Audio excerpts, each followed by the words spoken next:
All right, let's go ahead and get things underway. We're going to go ahead and get started by going on over to this screen. Actually, yeah, we're going to go to this screen for just a moment. Hey, everyone. Uh, it's just this camera for the moment. So, okay. So hey everyone, Spidey Librarian here, and this lovely lady is my mother. And I'm going to move us to the better view of both of us. There we go. There we go. Now we've got split camera going on. Welcome to Classics Revisited. We're going to be watching Star Trek II, The Wrath of Khan tonight. And I'd also like to take this opportunity to say, here we go. Happy Star Trek Day. September 8th in, what was it, 1966 was the very first day that Star Trek aired. And as we can see, nearly 60 years later, it is a multimedia empire unto itself. There's still plenty of new Trek going on today. And again, until recently, you wouldn't have known it that I was a big Trekker, Star Trek fan, whatever you want to call it, until this month when I've really started kind of digging down into Star Trek content. But my mom here is pretty responsible for me becoming a Star Trek fan. Mom here was into Star Trek, as far back as I can remember. And actually, I don't know much about how you got into Star Trek. So, how did that happen? Well, you said 1966. Yes. Okay. I was 6 years old. Yes. Yes. Okay. And I remember seeing Star Trek on, our gargantuan TV set that was like inside of a solid cabinet. The big, You big, could climb in the damn thing. yeah. And yeah, I mean, it just fascinated me. It showed a world that was so different from the world that we lived in. And it had characters that were admirable, people with honor, loyalty. Right. They had a black woman running communications. I mean, come on. Right. You didn't see stuff like that. Yeah. So yeah, I was instantly hooked. And I watched faithfully when I could, Mhm. because I was always getting booted off the TV for somebody else's. I was just a kid. But ever since then. So you were watching the show from from when it first started airing. Wow. I can't even imagine. So then let me ask you, because I just recently rewatched Star Trek the Motion Picture, and it was the first time that I had seen it in probably 20 years. It's a terrible It yes, it by many measures it has lots of issues. However, I wonder, what was it like for you when 1979 came around and this show that had been off the air for 10 years was finally getting a movie? Were you excited? I was very excited, and I was so, so, so disappointed. It was bad. Yeah. What was your biggest issue with it? I want to see if we share the same opinion here. It was boring. It was entirely too long. It, you hadn't seen the characters in what, 20 years by then? 10 years by 10 that years point. Yeah. It was just bad. Okay, that's actually something I never thought about. Uh-huh. Last Star Trek, and then you look at him again Right. in that movie. I mean, come on, he's wearing so much makeup. I don't even wear that much makeup, so Okay. that was kind Yeah, my biggest issue I think with it was pacing. yeah, it was It just was like there's like a 3.5, 4 minute shot of Scotty just ferrying Kirk to the Enterprise, and and the obsession. I mean, yeah, I get it. Okay, but they went way overboard I on know, that. I know, yeah. Okay, all right. Fortunately, we're not watching that one tonight. We're going to be watching Star Trek II, The Wrath of Khan, which is, kind of like that. You could say that that's like the crown jewel of the movies. A lot of people say that that's the best one. Of course, with Star Trek fans, there's always a healthy amount of debate involved in such claims, but you definitely can't argue that it is in the top tier.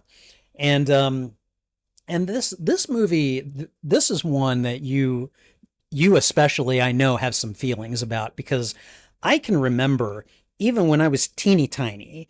I don't know if it had come on, like, I don't know, HBO or Showtime or something. I remember you crying at Oh, the end of every it. time. Yeah, every single Every time. time. And so so I'm guessing by the time Wrath of Khan came out, I don't know, what were your feelings around Wrath of Khan when it came out, because you had just seen motion picture. Yeah. Okay. It was a Star Trek movie, so I was going to go. Okay. You know, that's all there was to it. And it turned out to be such a better movie. I mean, it caught everything about Star Trek that you loved. Right. The characters, the plots, the saving the Earth or whatever, saving everybody. It was just Right. great. Yeah, no, it really was. And I think, you know, again, I was probably in my mid-teens when I finally got into Star Trek. And so about that time when I was finally able to, like, when I finally sat down and watched Wrath of Khan, like, yeah, that final scene between Kirk and Spock never fails to elicit a choked up reaction, Right. or a tear or anything. And I would say that that isn't due in large part to both Leonard Nimoy's and give the devil his due, William Shatner's performances both in that scene. Not a devil. Huh? He is a hammy devil. He is a hammy devil. Yeah, 90. yeah. I did not know that, but that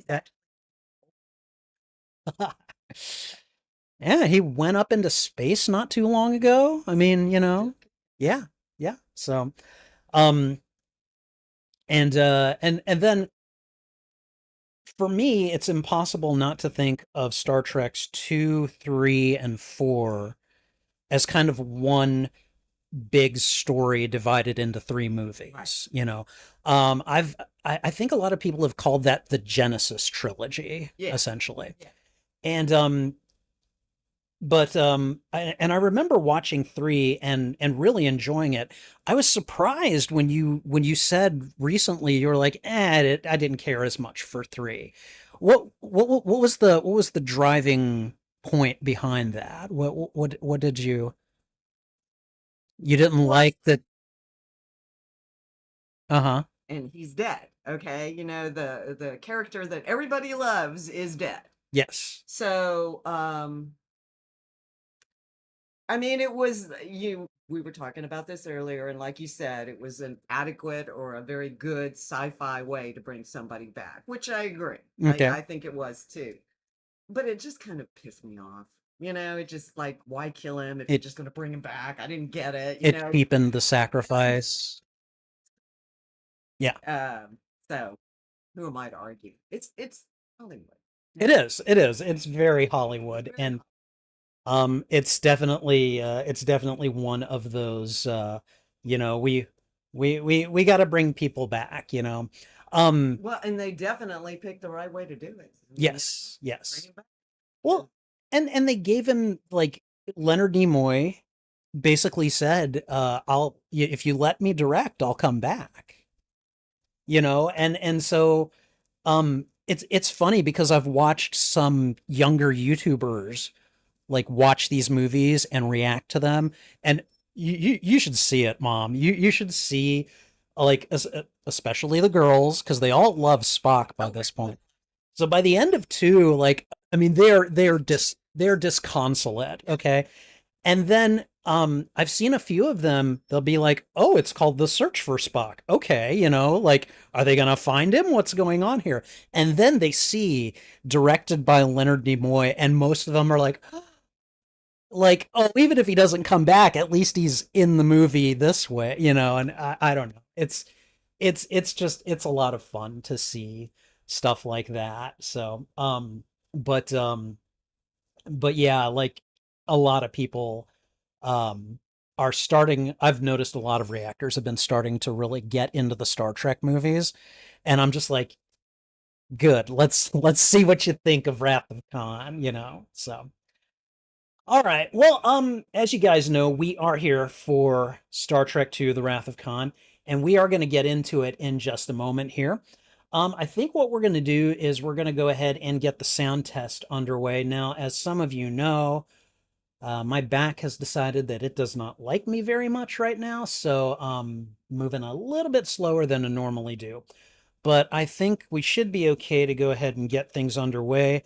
Mom, if you want to grab that pair of headphones, and what we're going to do, we're going to put these on. I'm going to plug them in. We've got a splitter here. And for those of you that are watching, please let us know a couple of things. One, let me know if you can hear us. Hopefully you can hear both me and you can hear my mom. Um, and otherwise, if you guys hear any of the audio from the movie, I need to know that too, because that's a copyright issue. But I'm going to go ahead and just cue it up. We should be able to hear it. They should not be able to. So let's just see what happens. Okay. Seriously?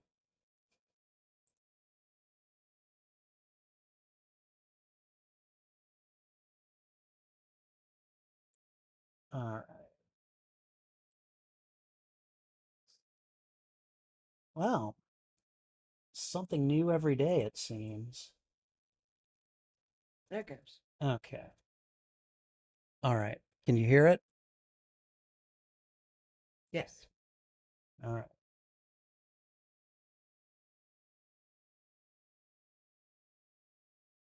That is not what I meant to happen. Okay. So you can hear it. You guys can't hear anything, right? Right? Let me know in the chat. And CG Anime is here saying hello to me and to Spidey Librarian's mother. So CG is actually he's here pretty much all the time. I think he's a fairly recent Star Trek fan as well. And you know that I'm like really into Spider-Man, right? Okay. So, yeah, I know. I know. Yeah, I know. He's right there. So do you remember how much I was into Superman when the first movie came out? Yeah. Vaguely. Vaguely. Okay. So like I mean, as far as I can tell, I was fairly into it, right? The reason I bring it up is because Spider-Man is from Marvel Comics, Superman is from DC Comics. And so like all of the stuff that we're seeing on Disney Plus, that's all Marvel, like Yeah. Daredevil and the Guardians of the Galaxy and all that. That's yeah. I can't hear that. Okay, anyways. Um so my knowledge of DC superheroes is actually fairly limited. So like, Superman, like I remember loving those movies as a kid, and that John Williams score is like part of my emotional DNA. Mhm. But and like I know some Batman and maybe a tiny little smidgen of Wonder Woman, but like a lot of that stuff I'm not as into like as Marvel, like The Flash and Green Lantern and all that. I've never been into those guys as much. CG Anime fan here is like way into that stuff, and basically as I've been gravitating more towards DC related content, like I think in November, you know how I'm doing Star Trek month right now. November is going to be DC month, and I'm actually really excited to get into that. CG has actually been filling me in on uh, a lot of lore and stuff that I don't even really know about the DC franchise and media and everything. He's been a godsend because sometimes I'll be like, "What the hell is a boom tube?" And CG will be like, "Oh, here's what it is," you know. And so, like, who the hell is Steppenwolf? You know, like like yes and no. So yeah, but yeah, CG says that he got into Star Trek a few years ago, and so I've been playing some DC related games on the channel, and he's been really happy because he can tell me about some of the stuff I'm playing against and stuff. So that's yeah, that's really cool. All right, so we've got the sound test more or less knocked out. So what we're gonna do is we're going to set things up, cue everything up over there. And we're gonna do what I like to call the well, the intro. Um, you guys know how this goes. We're gonna do the intro, we're gonna do the viewing, and then afterwards we're gonna do the what I call the post-mortem, and then the outro, at which point we'll be done. Um, Before I get started, I just want to let anyone who is just clicking onto the channel know if you are expecting to hear audio or see video from the feature in question, I'm sorry. That's not going to happen. That would be a reaction video. If I have any of that content on a live stream, it becomes a potential copyright issue that I don't want to deal with and that, frankly, you guys don't want me dealing with. But we will be using this footage at some point to make a reaction video to this. And it's going to be a good reaction video because it's got me and it's got my mom. So we'll be reacting to this movie, which of course we have seen before. And I suppose that's another thing worth mentioning here on Classics Revisited.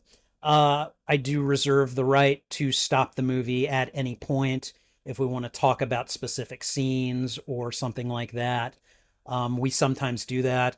I've told my mom in case if there's a scene she wants me to stop that we can talk about, we can absolutely do that. So all right, CG says that he is hearing me perfectly fine, but if my mother has been talking, he's either not hearing her or not hearing her very well. That is probably due to mic placement, and it may Yes. be. Uh, Is it even registering it? yes, it's registering you. See how, like, when I'm speaking, it's going into the yellow? That's a good range. Try speaking, just regular. Okay. Hello. It's going like when you first attack it, you're hitting the yellow, but then you're sliding back into green. If you can uh, either get closer or project a little bit better, then you'll be in a good range. Okay, I'll try to project as much as I can. Okay, thank you, CG. I appreciate that. And let me see. I'm gonna try to adjust. Yeah, I can't really rotate the axis on this thing Yeah, don't very worry about it. okay, but anyways, yeah, no, that's gonna be an issue. The mic is gonna be, it's about as equidistant between us as we can get. So, okay, and he says that now he can hear you. Okay, all right. Anyways, I've said before we were gonna start with an intro, and we're gonna go ahead and do that right now. Hey everyone, Spidey Librarian here, and today I have got a special guest, my mother. Hello. And welcome to Classics Revisited, the live streaming show where I watch a classic movie that I have enjoyed on my YouTube channel and react to it. And today, we've got kind of a special one. My mother and I, we are going to be reacting to Star Trek II, The Wrath of Khan from the year 1982. Now, please remember that as Classics Revisited serves as both a watch party and a reaction show, this will serve as both a watch party and reaction to the 1982 film Star Trek II, The Wrath of Khan. Uh, this is, as far as Star Trek movies go, this, of course, is one of the special ones. Quite arguably the best one in the franchise. this is the best one. Yeah, yeah. She and I are pretty well agreed on this. There are some people that would say, six is better or this one's better, but for me at least, it doesn't get much better than this one. And hopefully at some point I'll be releasing a video that mentions that at some point.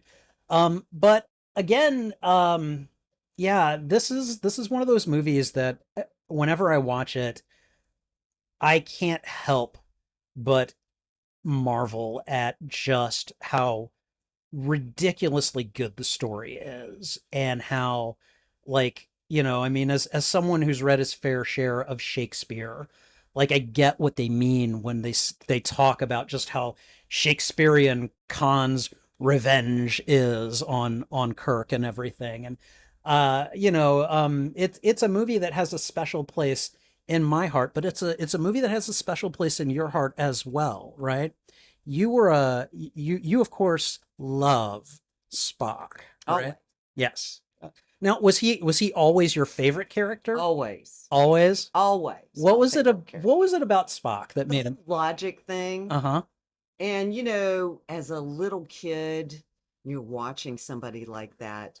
You're going through all the emotional things that you go through growing up, Mm-hmm. and seeing somebody that could control their emotions like that was just wow, It was just wow to me. So, like, did you ever, like, whenever you had, like, really big feelings as a kid, you were really mad about something or anything, like, did you see Spock's emotional control as, God, that's something I wish I could I do? just admired it a lot. Okay. Yeah. I mean, to me, it was just, I would really, I mean, even now, Uh-huh. people have a tough time dealing with emotions. Right. So it just seemed like a very sensible way that he dealt with things. Okay. Right. All right. Yeah, no, it's funny too because I think I got let me wow. Because when I think about it, so Star Trek is 59 years old today. Wow. 59 years, yeah, next year is 60 years. And you've been watching the show pretty much from the get-go, like from when it was first airing, right? So you have been you've been a fan of the show almost as long as it's been on the air. As long as it's been on the And you were what, 6 at the time? I didn't become a Star Trek fan until I was like 14 or 15. Okay. So You grow up watching it every week. that's true. See, I saw them all new. As they came out on the air, I saw them all. So when I was about 10 years old, I think is when Star Trek The Next Generation came on TV. Yeah. And that you were watching Oh, everything. And I wasn't, but I kind of was watching it by osmosis with you. I just couldn't help it. Yeah. I know. I know. And I think eventually I mean it took a while though, because I don't think it was until like season 6 that I finally started to like latch on to these characters and everything. But one of the things about Star Trek that I've always found fascinating is like just the friendships and the relationships in it. Mm-hmm. Like, the friendship between Picard and Data or Picard and Riker. And then like when I started watching these movies like Kirk and Spock, like that is like the friendship in this franchise, and it is beautifully depicted in this movie. Well, yeah. And it's one of the reasons that this movie is as emotional and I would argue as awesome as it actually is. So, all right, but we're going to go ahead and we're going to watch this, and we're going to do that in just a moment. If you enjoy these reactions, please go ahead and thwip the like button, and if you haven't already, consider subscribing as well. Also, consider sharing this out with your friends, your family, your followers, anyone that you think would enjoy my reaction to these media. In this case, Star Trek fans. Whether you like or dislike this movie, let me know why in the comments. I would love to have a conversation with you about this film. And finally, you can find the full and unedited live stream of these reactions on my YouTube channel. There is a master playlist of all movies that I've watched and reacted to, and I'm dividing them up into shorter playlists by genre.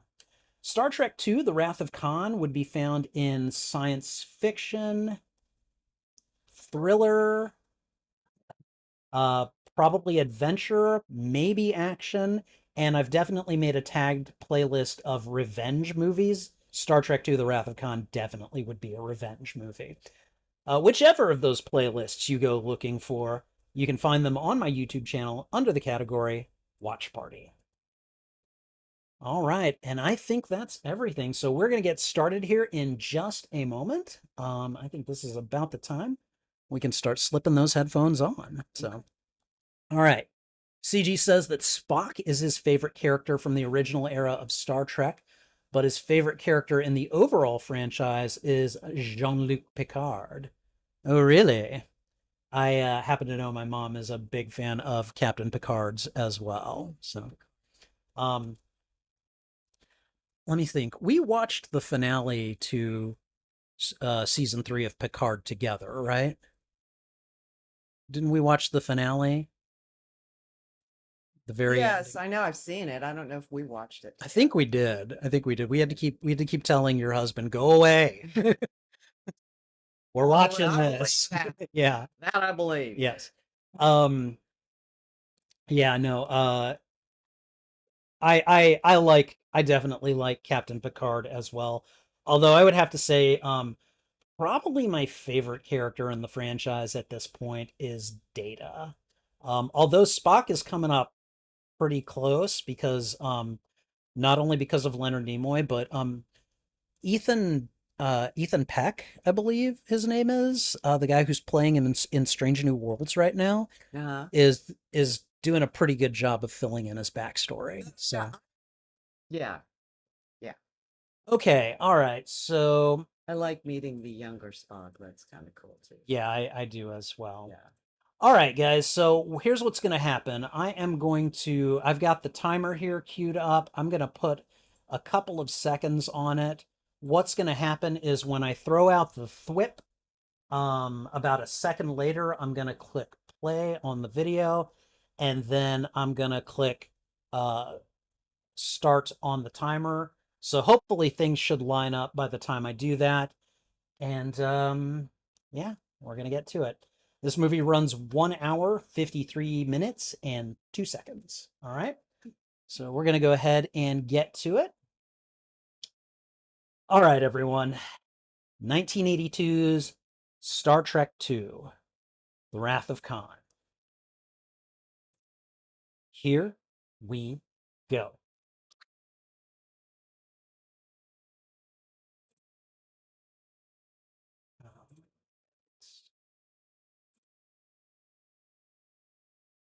Okay, we should be good. What are you giggling at?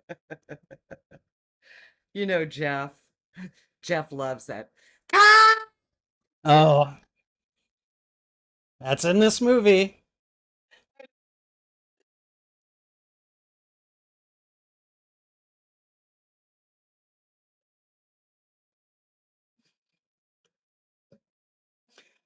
For me, for this like intro score right here, there's something very frenetic about it that really sets it apart from the other Star Trek movies to me. Like that kind of frenetic orchestral start that we had. I don't know. I've always noticed that for some reason, you know? Like this is very Star Trek, this part right here, you know? Well, and it's a generational thing, but I love the fact that these movies all start with kind of your classic movie scores and stuff like that. Yes. But then you get into the next gen and it's rock and roll music and Well, actually, I think it was Enterprise where they did that, right? No, I'm talking about with the reboot with Chris Pine and them. I mean, yeah, you had your Okay, themes, yeah. but the music in the movie is Yes. rock and roll, Okay, yes. I think It just felt really updated. the 2009 movie Uh-huh. where where young Kirk steals the car Yeah, I love that. and he finds the classic radio station and he puts on Sabotage by the Beastie Boys. And I'm like, I mean, it's going to be classic music at some point, so sure, why not? You And know? did you, but in the third movie, I guess, where they're playing the music really loud to disrupt the ships of the enemy. Do you remember that? No. No, I want to say it's the same song that Kirk puts on in the car, Okay. and that's the same song that they play in that movie to disrupt, because it's got to be loud. What did she say? I can't remember Okay, it. so this would have been the third Chris Pine movie. Okay, all right. Check it out Bit, because I'm yeah, pretty sure that I thought to myself, is that the same? you know what? I have no doubt that you're right about that. Yeah. All right, here we go.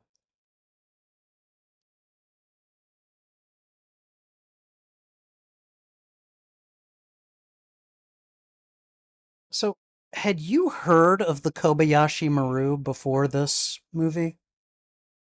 Everybody who'd watched Star Trek knew what the Kobayashi Maru was. So it gets mentioned during the original series? Okay. For some reason, I'd always thought that this had been a concept that had been introduced in this movie. So,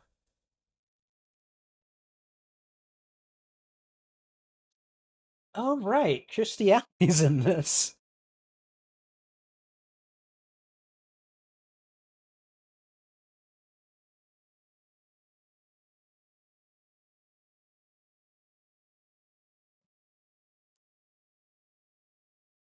I gotta say, after the first movie, these uniforms are so welcome.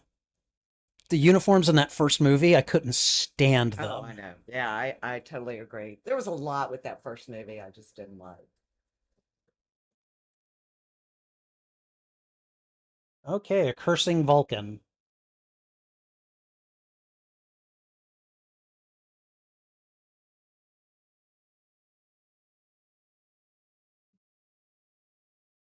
Okay.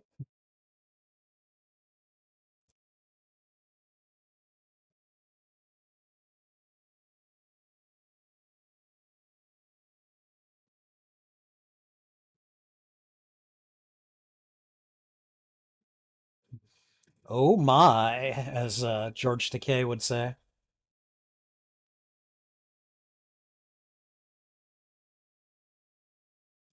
Oh no, Klingons.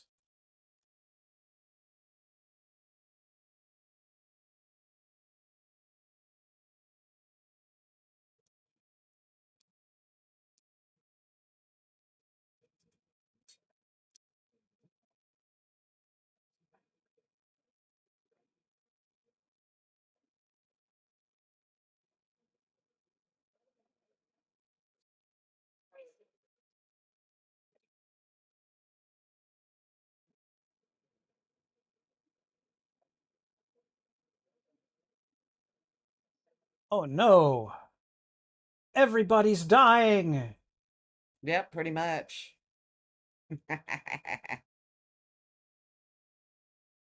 Ram them then. Oh,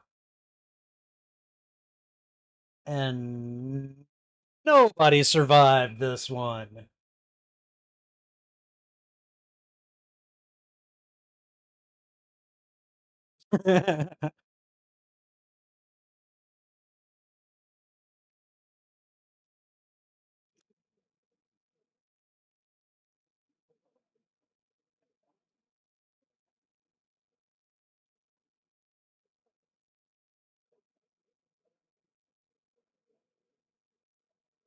It says it was invented for the 1982 Star Trek film.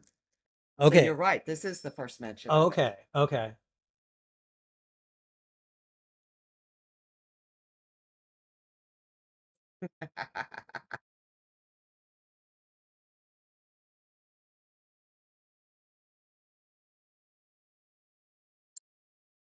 Oh, come on. Sorry. No, it's my brother. Hey, give me a minute. Okay. Yeah. Okay. I'll be right back. Sorry. It's all right. Okay, what's going on? No, I find it interesting that Kirk is very kind of perfunctory about all of this, where he's got like this line right here, galloping around the cosmos is a game for the young. Um, it really kind of shows that he is grappling with the fact that he's aging and that he's not doing it as gracefully as he may want us to believe he is. So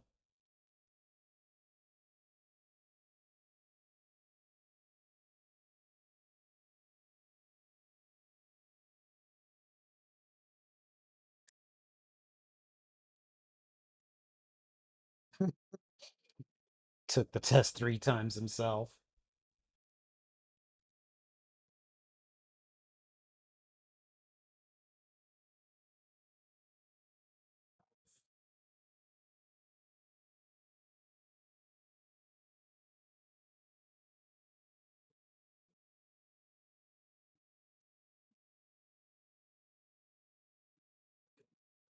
Yeah, look at his face when Spock wishes him happy birthday. He's like, God dang it, I'm getting older and I don't want to admit it, you know?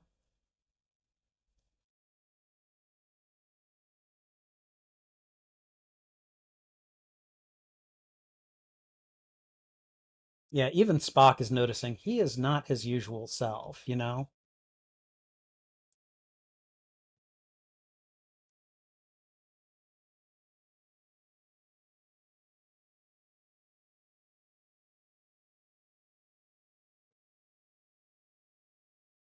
Beware Romulans bearing gifts. Okay.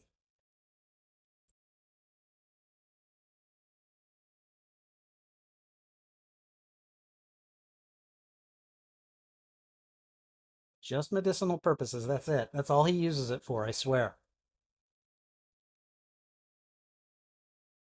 Don't be a prig, huh? Kind of like saying, don't be a prude.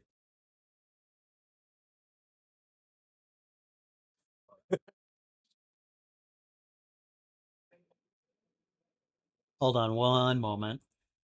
I need to pause. Give me just a second. Timer is going to be off now. All right, give me just a moment, guys.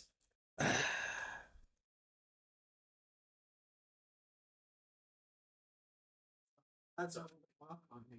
Yeah, I forgot to mention that. So, everything okay? yeah, he just wanted to get an update about Dad. Okay. All right. Okay. Oh, these are the glasses. Now, these are the glasses that he pawns in the fourth movie. Yes. Yes. And I was mentioning as this went on, I was like, you can see all of the signs that Kirk is grappling with the fact that he's aging and that it's definitely chipping away at him, and that even Spock is noticing his demeanor and going, he's not his usual self, you know. Yeah. And the glasses are definitely a big symbol of that, you know. So yeah. All I right. mean, when you hit 40 years old and your eyes went like that day, how Oh did you feel God. about it?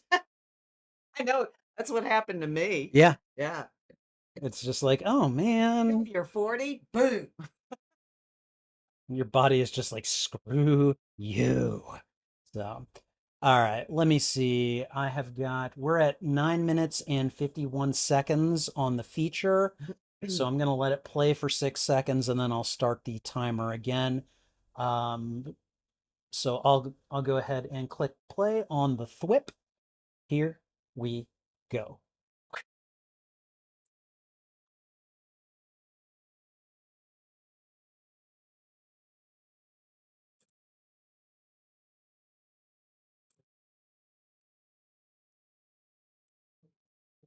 It's like, too bad, because now you got to wear glasses. Too bad you're allergic to that drug, you know?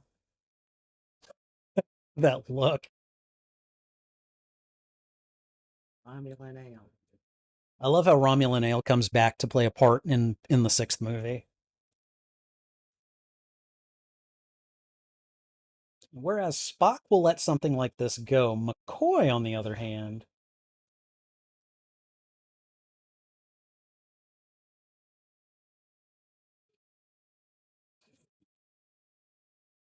Kind of makes you wonder, did they say how old he is when they're I talking? don't think they'd I say don't think they do specifically how old either. he is.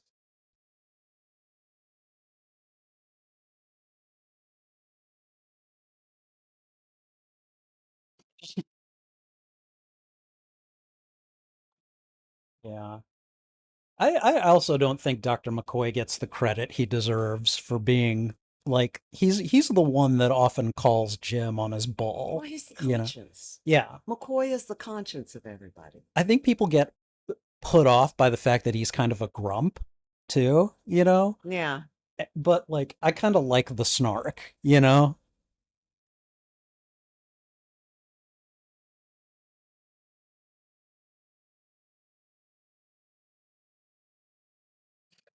Your collection of antiques.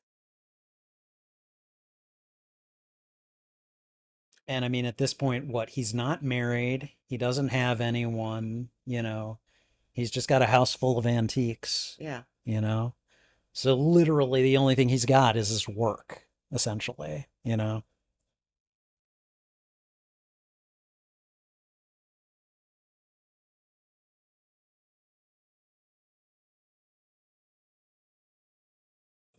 City Alpha 6.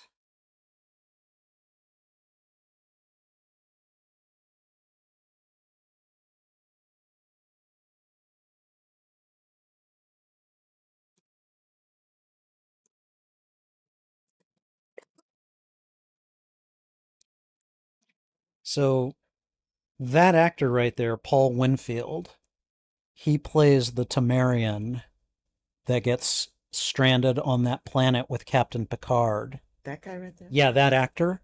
That's the same actor as the Temerian captain that he has to try to communicate with. Mm-hmm. Yeah.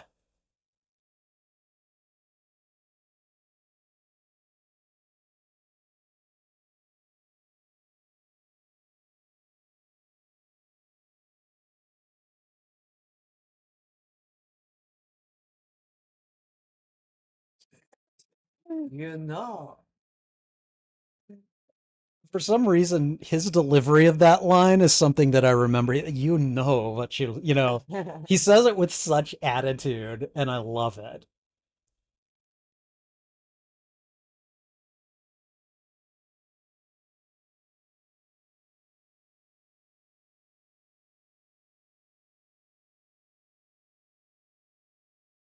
They're like, we don't care. We're gonna get off this ship. We're gonna go down to that planet, and we are going to do something.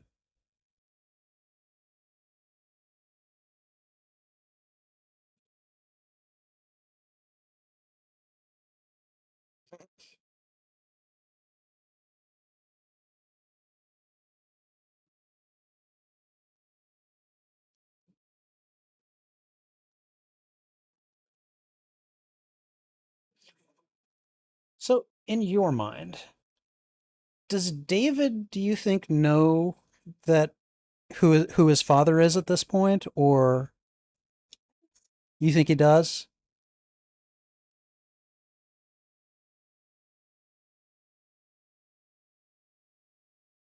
Yes, I think he does know. Kirk doesn't know. He Kirk does. doesn't know he has a son, he finds out in this movie. Well, he knows that he has a son. He doesn't know what he looks like or anything. He's never seen him before. Later, when they meet, Kirk punches him, and Carol stops it from getting any further. And when he says, "I'm Dr. Marcus," Kirk goes, he looks at Carol, he goes, "Is that David?" So,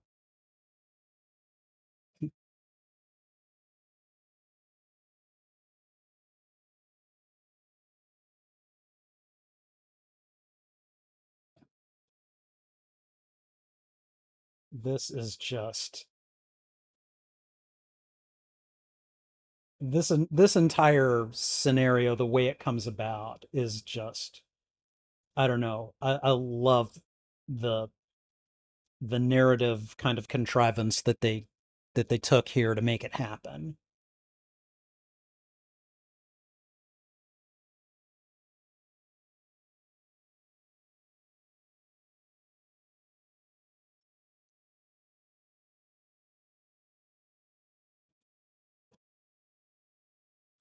Now, I told you recently that I had just earlier this month watched Space Seed, the Yes. episode that's a prequel to this movie.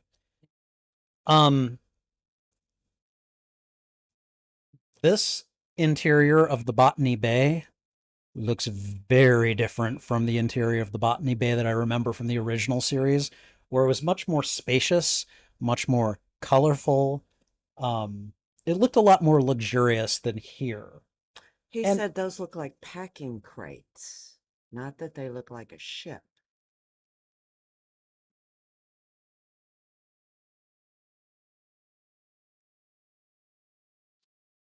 I think Miss Trouble wants out. I'm gonna go let her out real quick. Okay.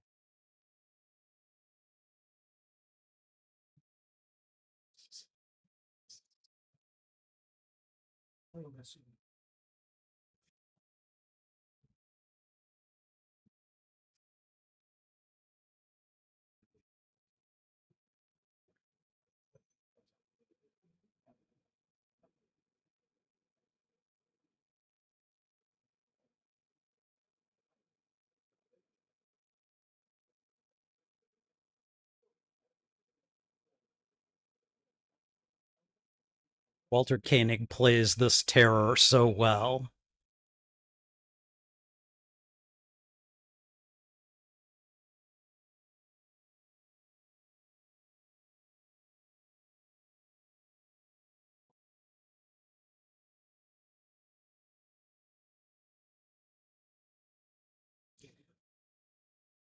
Now you're aware that Khan recognizing Chekhov is something of a continuity issue, right? Why? Chekhov was never in the episode Space Seed. He's not at all. He's not. Yeah. He didn't show up until the second season of the show, and Space Seed takes place during the first season. I'll have to. Yeah. I think it's kind of explained away in one of the novels as Khan meeting him, but off screen, essentially. So, Well, I mean, he was, part of the bridge crew. So, yeah. you know what else I heard somewhere is that he didn't, that chest, that's him. That Yeah. was him. I Yeah. always assumed it was a bodysuit. I did. I mean, how old was Ricardo Montalban in 1982? Good God. 50s, maybe. Ah, he could have pulled it off. He absolutely could have pulled it off. Check off. Makes it sound like jack off. Yes, it does.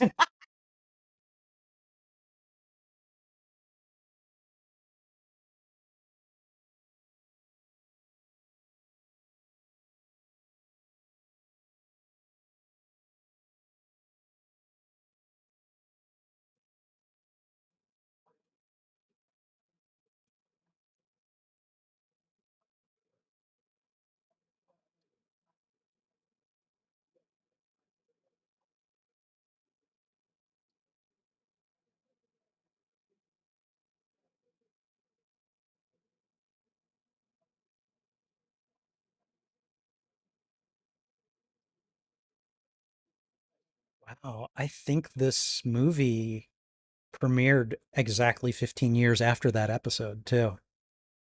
Did it? I think so.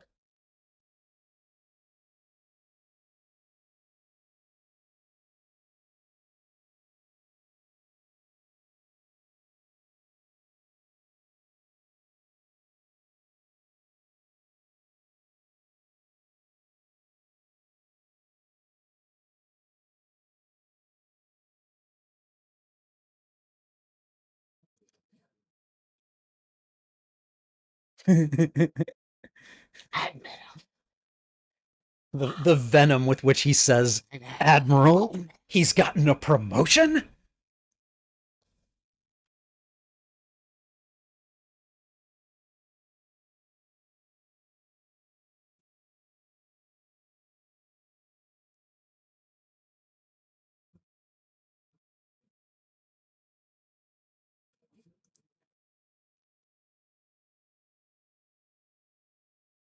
Yikes.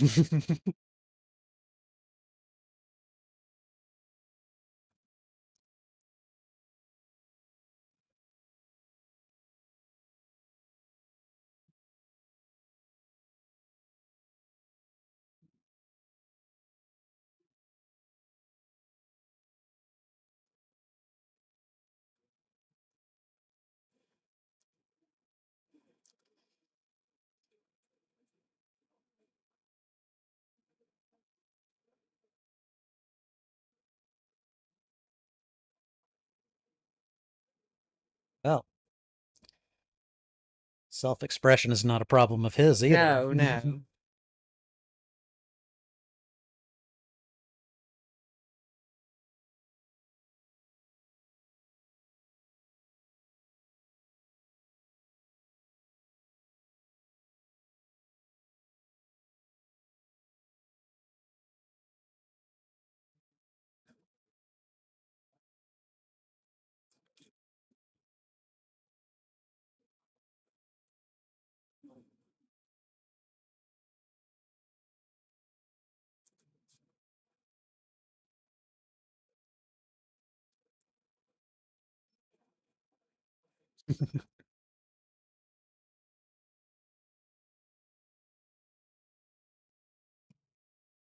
I have to admit, he's pretty scary here in terms of just his ability to intuit and piece things together from context. Like he figures out pretty quick, "Oh, you're here by mistake." He has genetically superior intellect. Yeah.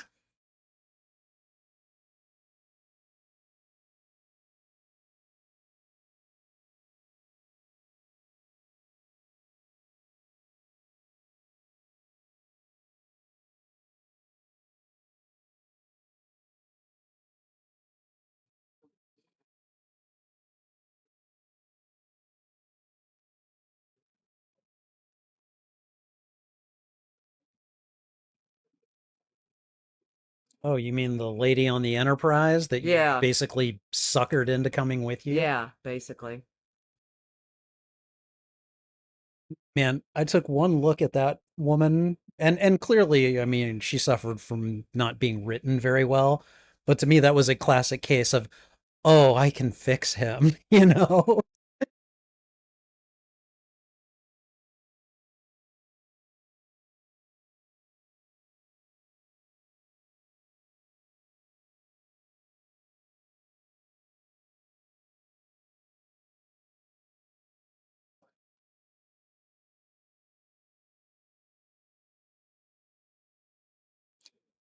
This explanation, I remember, freaked me out the first time I heard it, Really? especially given what he did afterwards.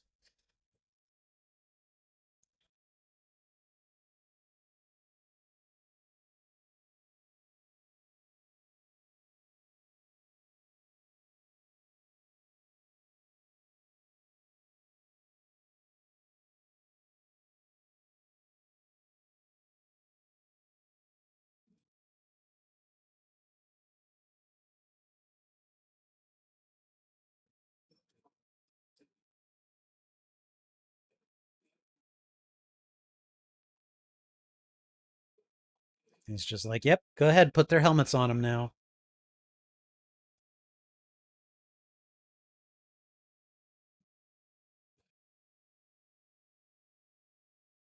Yeah.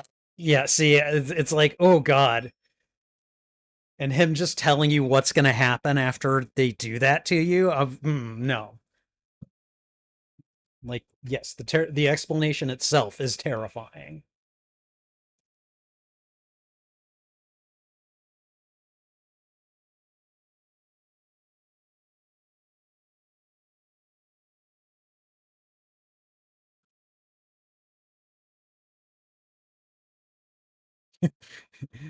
His white whale, you know.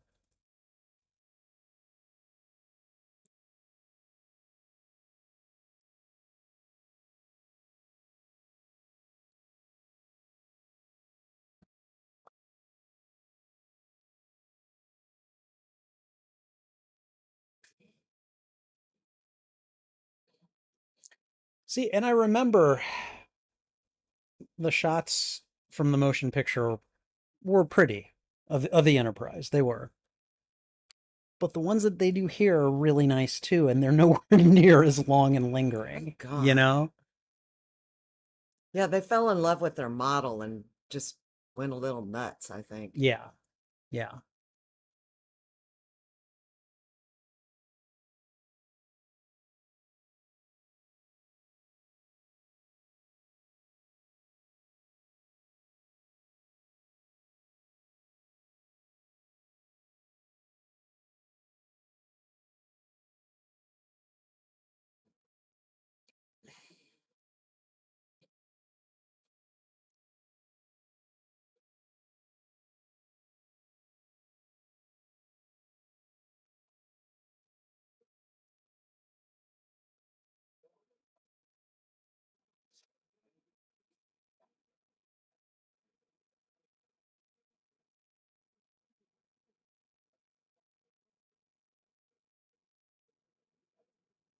He didn't want to come back.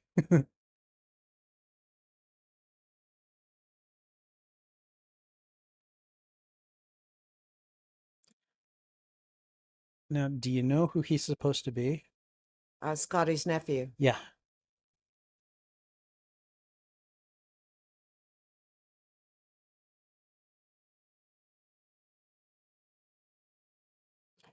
Yeah, I think there's like some extended footage where they make that connection explicit, but I think in the original cut of the movie it wasn't made explicit.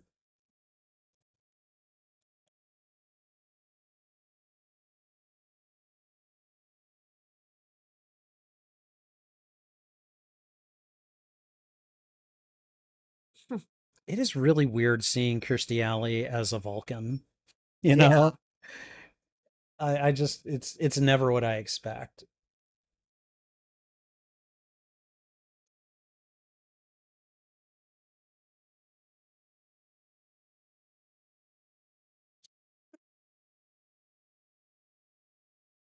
Actually, Scotty looks better than a lot of them, if you think about it. I mean, yeah.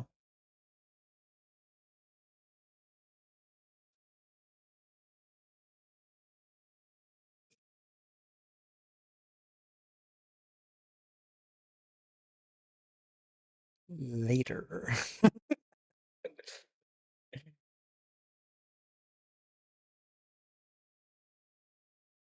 There we go. I hope we make it there.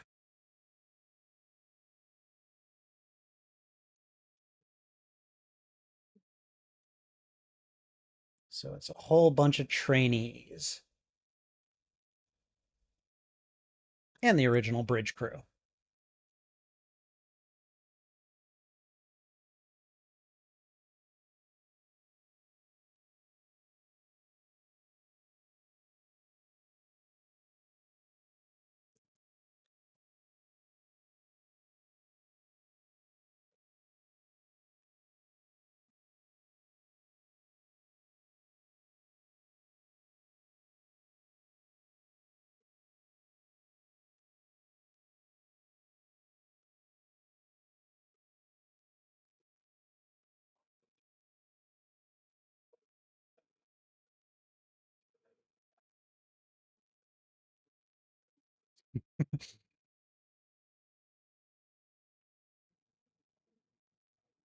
I love this part right here.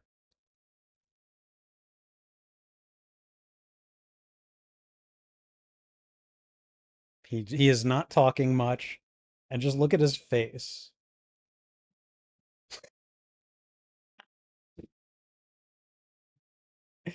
It's like he very much wants to be the one giving the order, you know?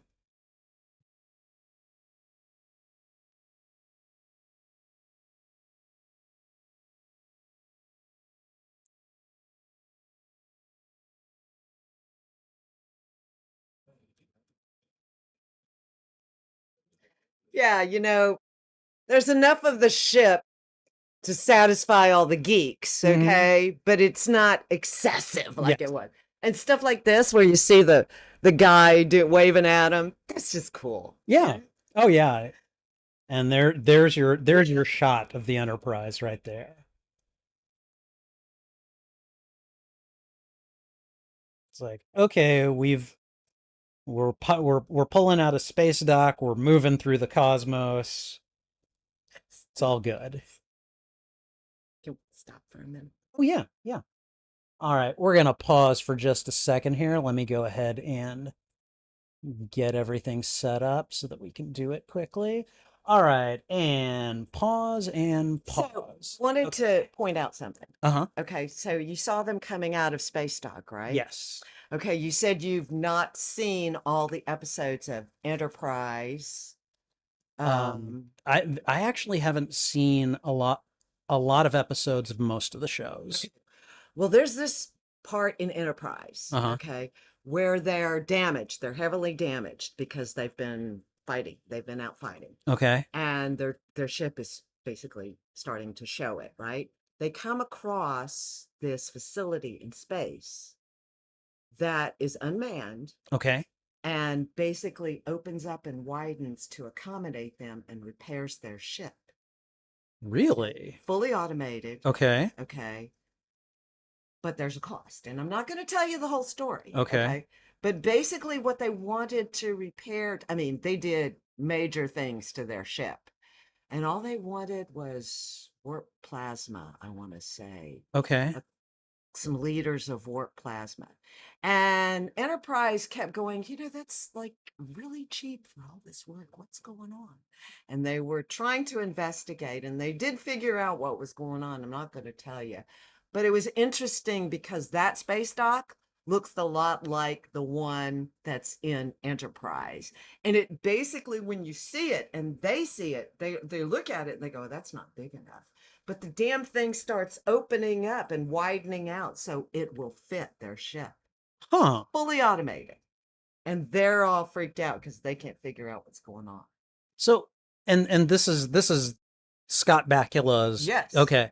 Do you remember like the name of the episode or what season it was in, or if you can't, that's fine. I'll figure it out. I do know Okay. that because it's towards the end of it. And Okay. yeah.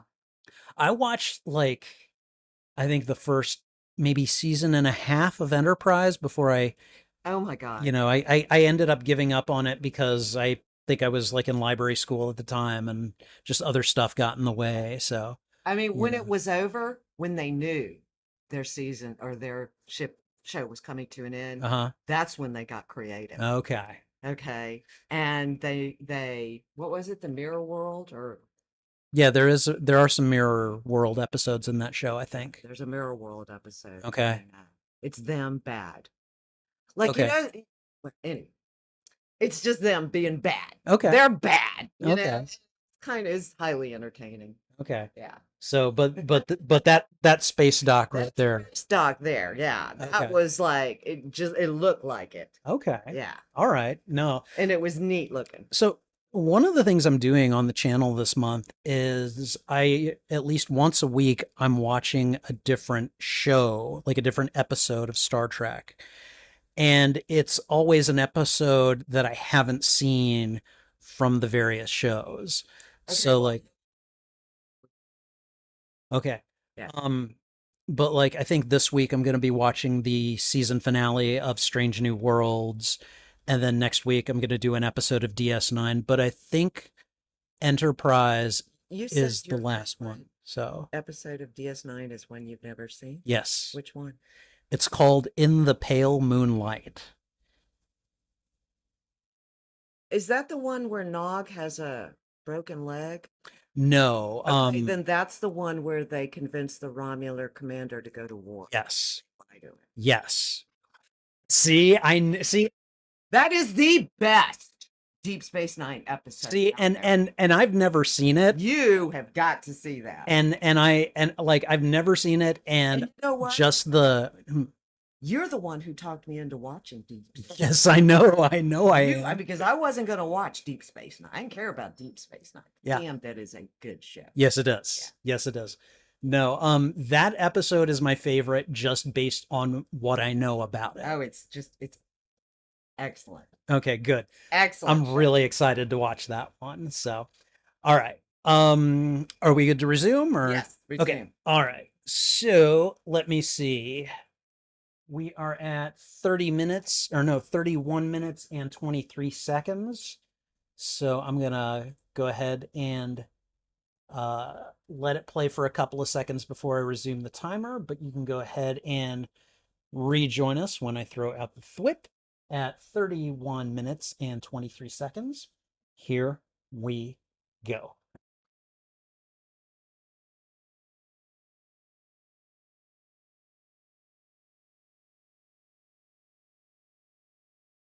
He's a lot more relaxed now that they've actually like pulled out and are into space now.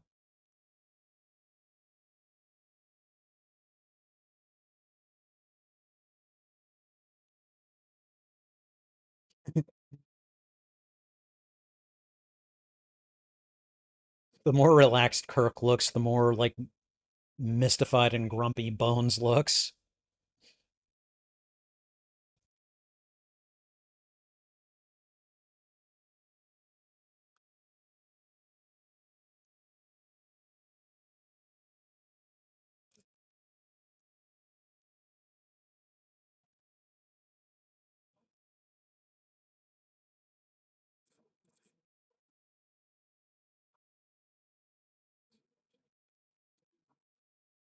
Jedi.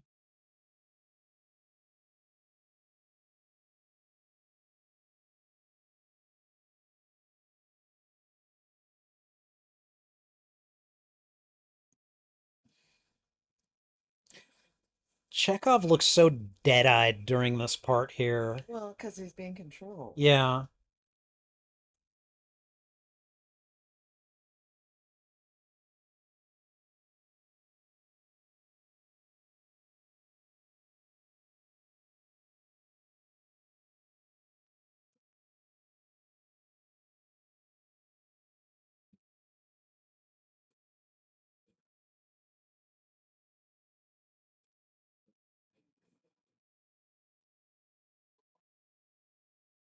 I have my orders.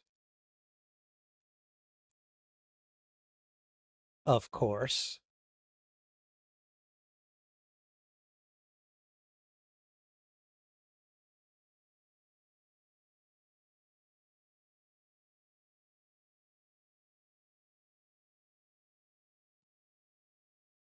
Dang.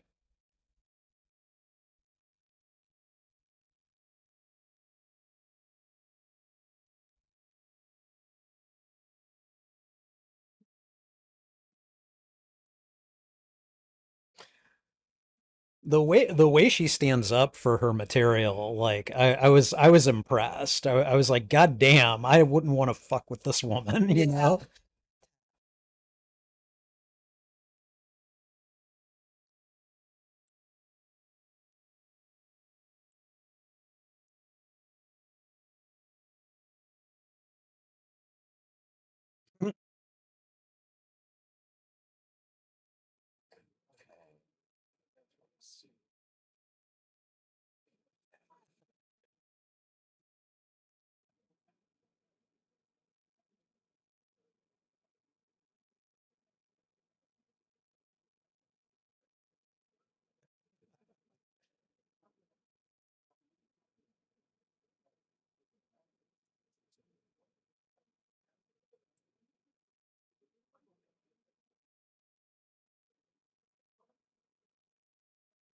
I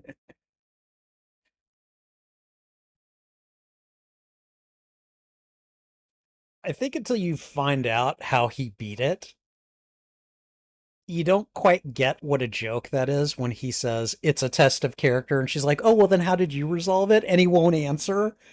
It's like, you egotistical bastard. You couldn't handle that you couldn't win the test. I don't know.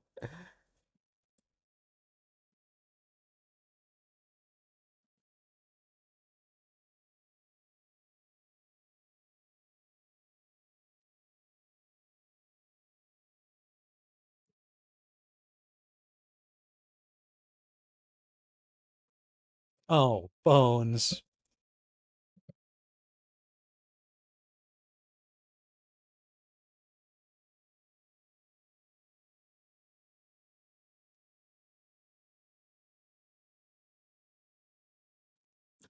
Season 2, episode 4. Okay, dead stop. Thank you.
I like how she's got enough force of command to be like, no, this is not how it's going to go down. Also, thought this part was interesting because clearly the only person on this ship that knows about Genesis is Kirk, you know? Yeah, because he's an apple. Right.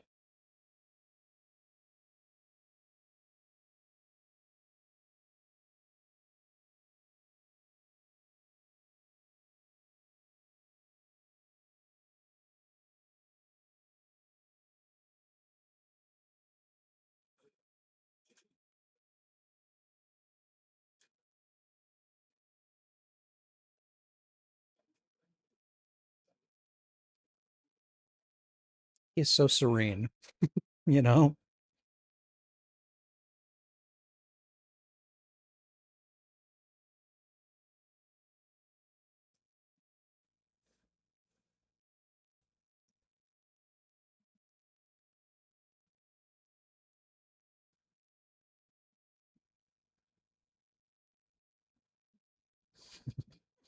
Jim.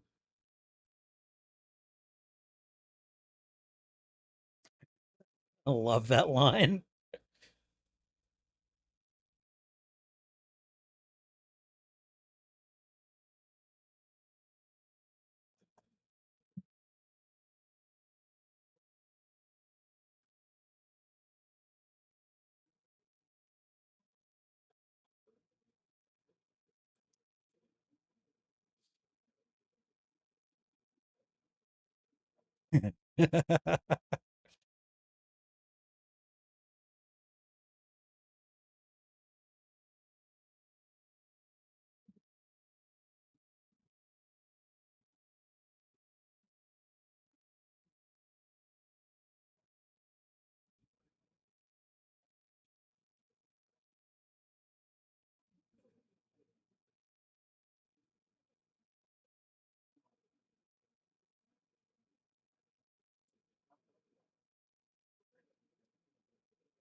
Okay.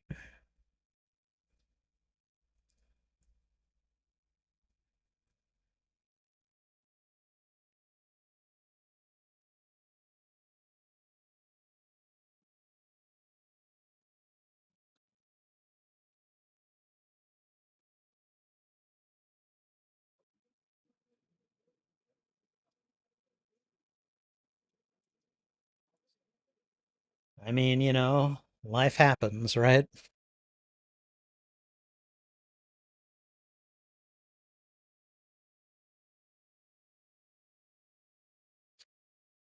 Look at him wearing a captain's tunic.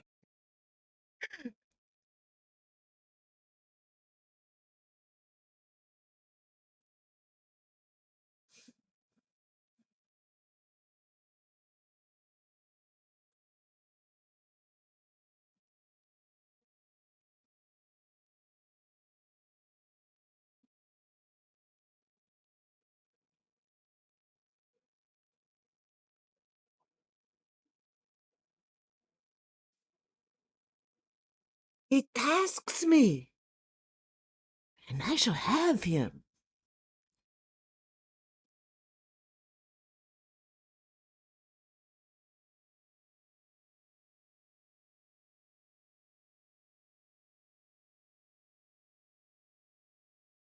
He's basically saying he he hurt me in a way that I can't quite get over, and I need to defeat him directly.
This stuff was probably all very high tech in the 80s, right? Oh yeah. Yeah.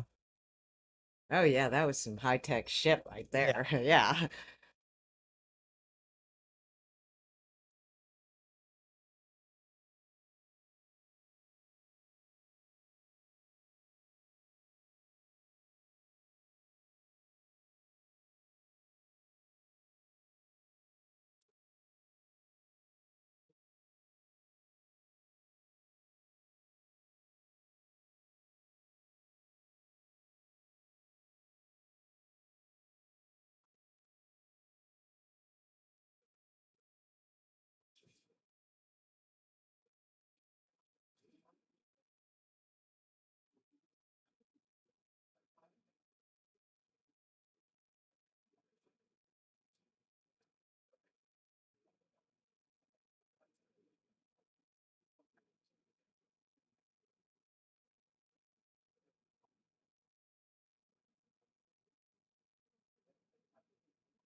I remember the first time I saw this computer sequence, I thought this was really cool too, you know?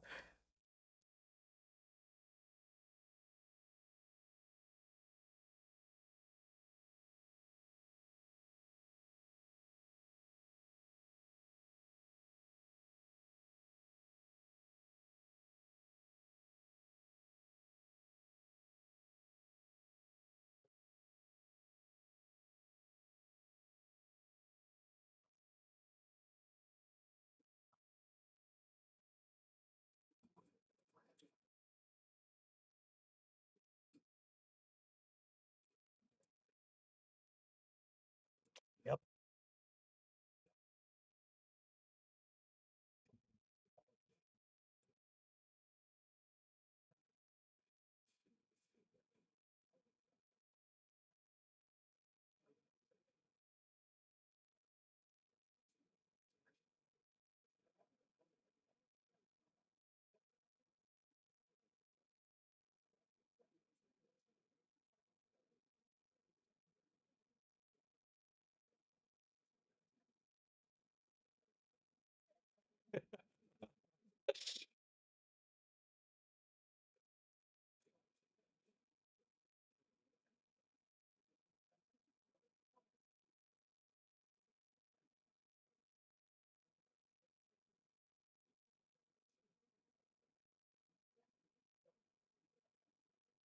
Really, Dr. McCoy. Yeah.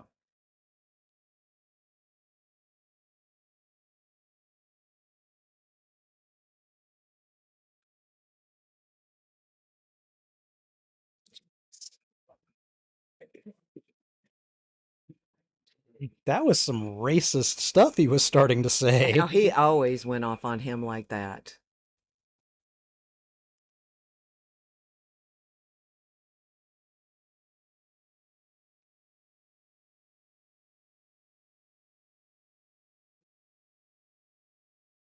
Oh boy. Here we go. This is the cat and mouse game now. Yes.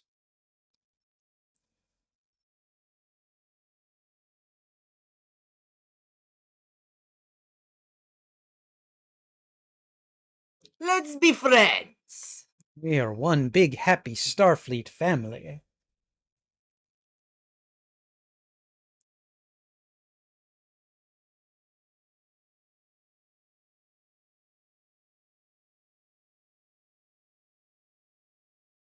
It's like, hey, watch your mouth, kid.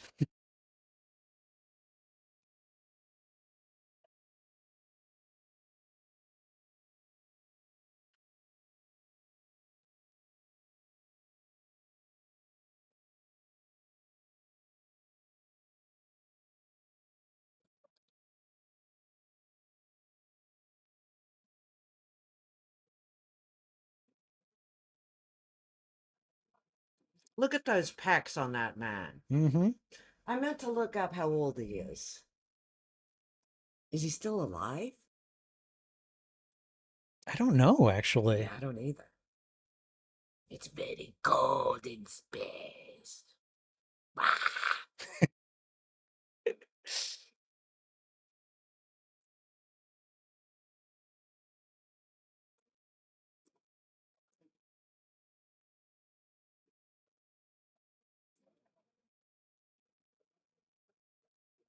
I wonder, are the defense fields like mini shields or something?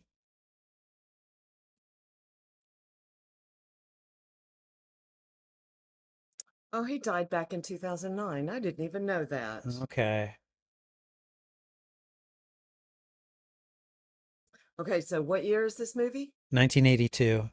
He was born in 1920. So that means he was 62 years old making this and looking like that. No, I believe he could do it. Yeah.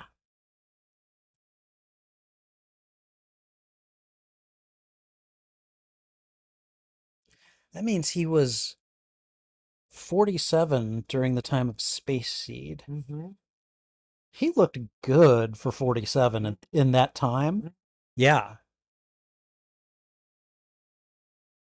Oh no.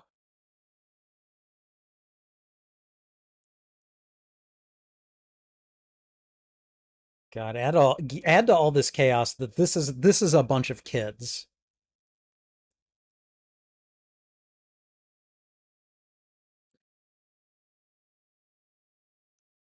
It makes you wonder what year would they have been in Starfleet, you know? Is this first year cadets? Is this second year cadets? It's a good point, actually. I guess if I had to make a guess, I would say that you're probably not going to be put on an actual starship until your third year. Until like your third or fourth Yeah, year. your third year, easy.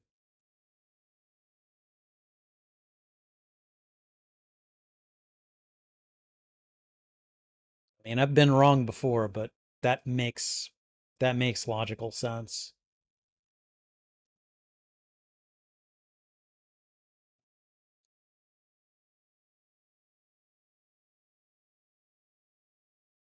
Wow. Man, he really did a number on him.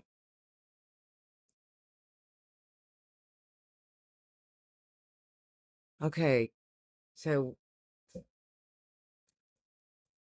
Do you want me to pause? Okay.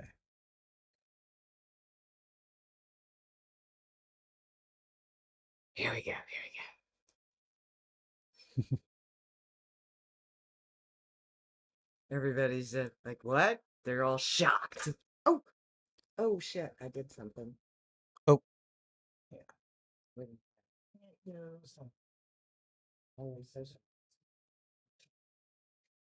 Okay. I need to They're get so shocked though. Yeah. And there he is. God, He only met him the once too. So you're stealing him.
I like how quickly Kirk was just like, Genesis, what's that? Like, just like it was like a reflex, you know?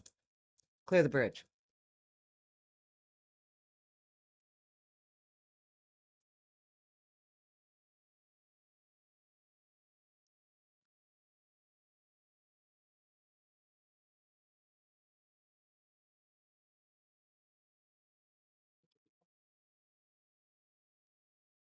Prefix code. I remember thinking, like, when they brought up this part, I was like, oh, that's ingenious. And also, is that even possible, you know? Like the prefix codes. I'm like, oh, you could do that?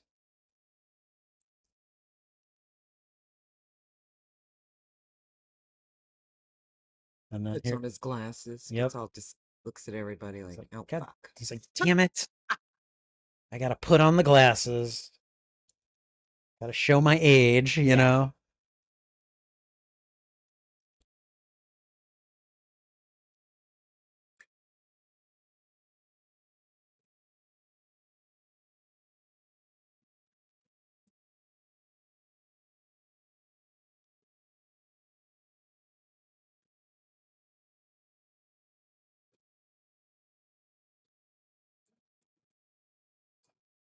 He is very intelligent, but he's also clearly not experienced Yeah. with this kind of stuff. Okay, Con.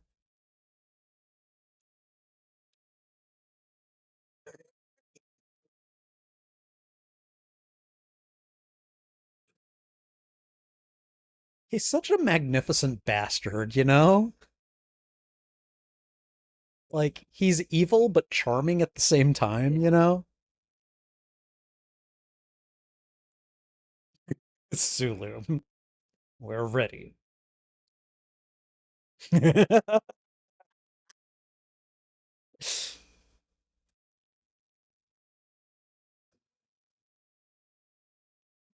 boop, boop, boop, boop, boop, boop, boop, boop, boop, boop, boop.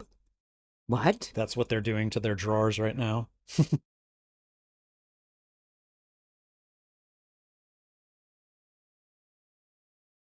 It's like, yeah, you read a lot of their technical manuals, but you weren't handling these things.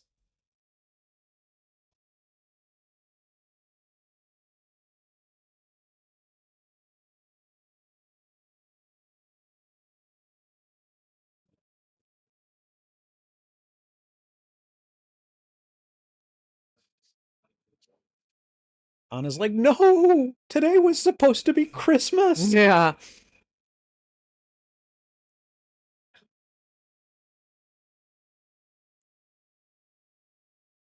So I find the character of Joaquin to be very interesting because he actually does appear in Space Seed, and he's very clearly portrayed by a different actor. Oh yeah, yeah, yeah. You know. But Wait a he, minute. Are you saying? I mean, because that's his son in this. That what? blonde guy. That's his kid. What? That's Khan's kid. I'm not aware of that. Okay. He's he's another genetically engineered person like I Khan don't is. think so. Okay. This I this is could be wrong. this is news to I could me. be wrong, but I always interpreted as that was his son.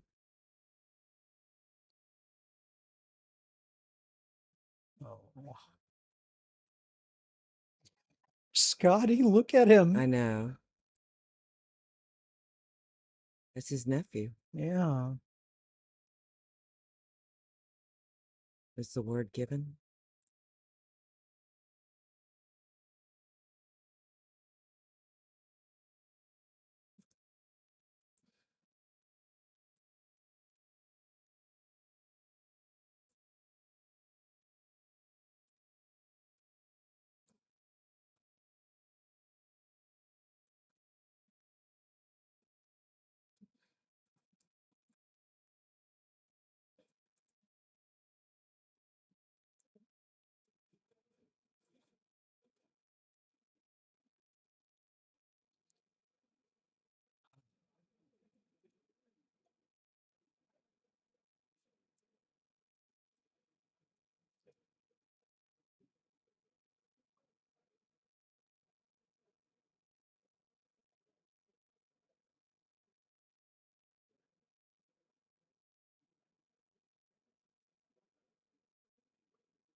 Empty station.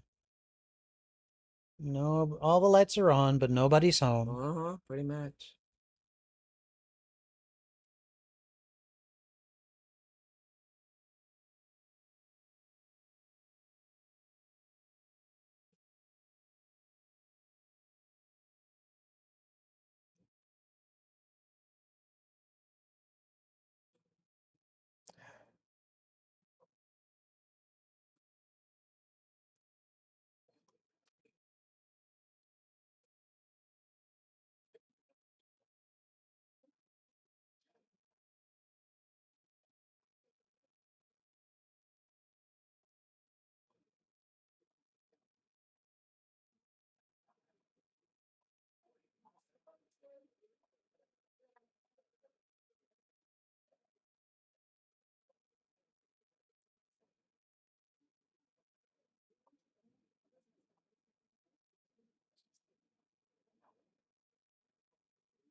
McCoy. It's like, I'm here too, a-hole, you know?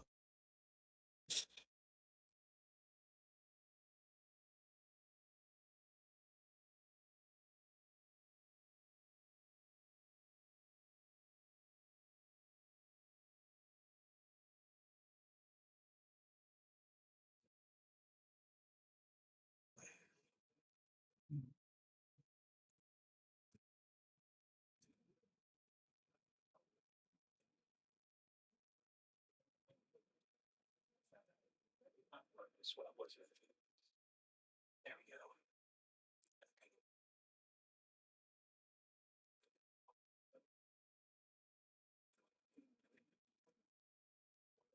I remember the first time I watched this scene, it felt like it was a horror movie waiting to happen. You know, You know? kept waiting for him to jump out at him. Yeah, Like the second time. that's fine.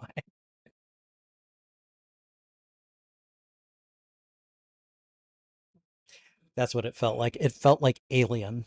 Yeah. It felt like Alien. Oh, Like the space little mice. little yeah, the little rat right there. I'm like, uh-huh. Yeah. Space rat. And then we get our genuine jump scare. Oh, of course we do.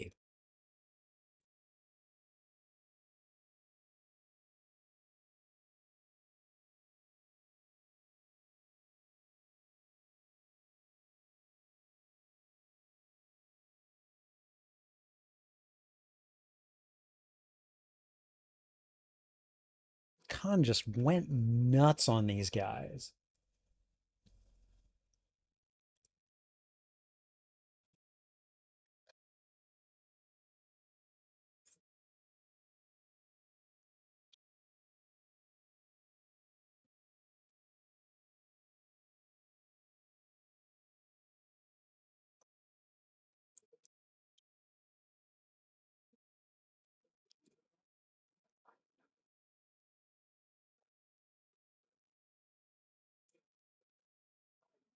Oh.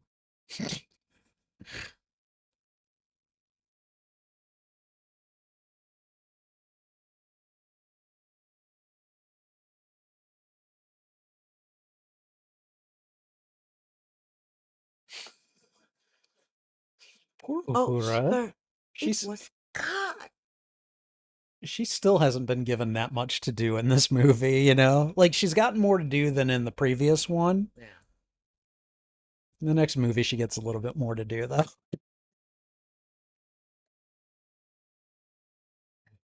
You know, the worst Star Trek movie was between 1 and 5. Okay. Yeah. But that scene in 5 where she's singing on the dune and dancing, it was like, woo, okay, hurrah, yeah. I loved her line there. She's like, I always just wanted to play to a captive audience or something.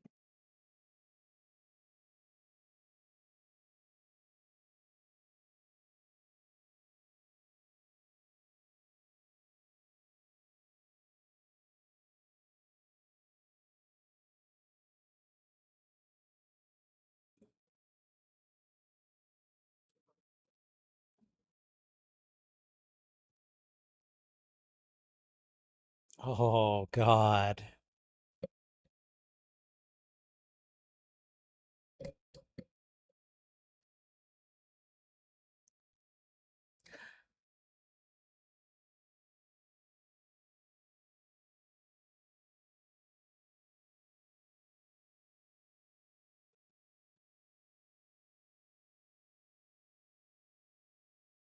Mm. Yeah, that's very Khan style right there.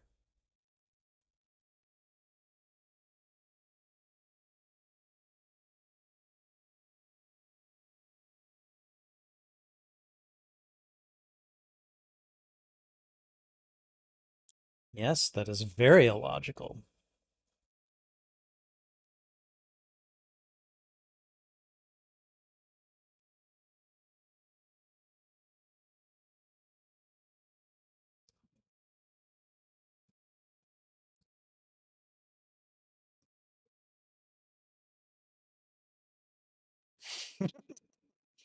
This was clever.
I mean, he's not wrong, you know? It always gives him that look, you know? You dumbass. Yeah. Nobody grumps quite the way Dr. McCoy grumps.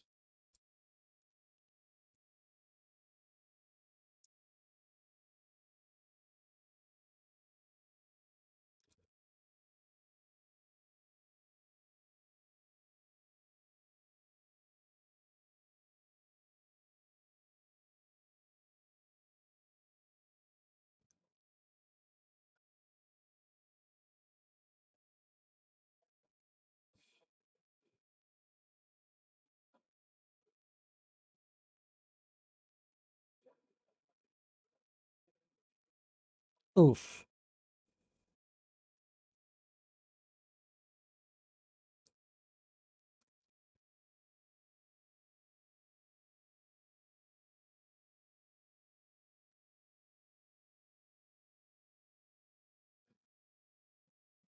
And see, he says, I'm Dr. Marcus. Yes. He doesn't know. He didn't know that there's a Dr. Marcus. Look at him. Look at his face. I'm looking at his face. Now watch what he says to Carol.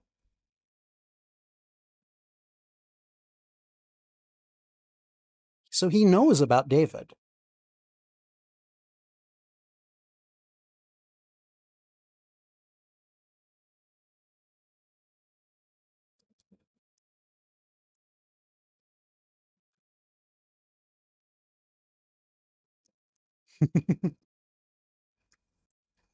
We're under worm command.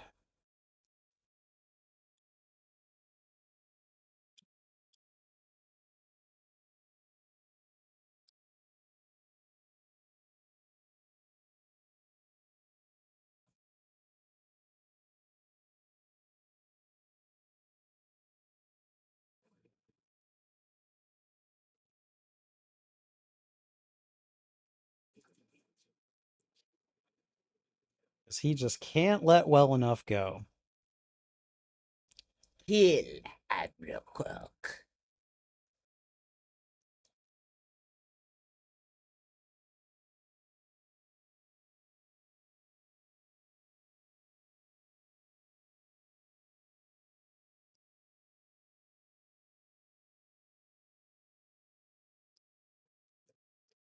And as soon as he disobeys,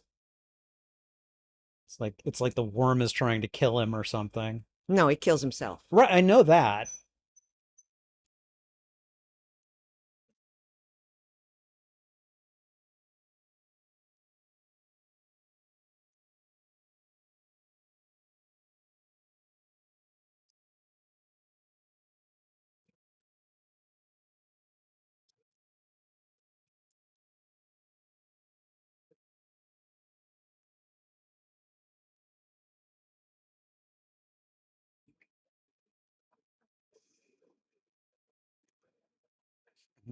It's not going to be around any longer. That's what it is. Yeah.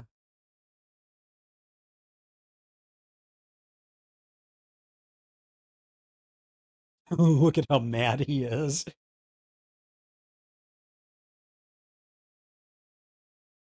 Look at his face. Look at it. I love his face. You're still alive. Kirk.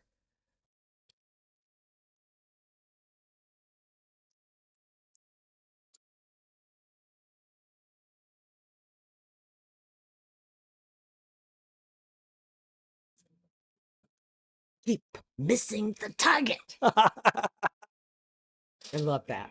Yeah. Look at his face. He's just like, oh.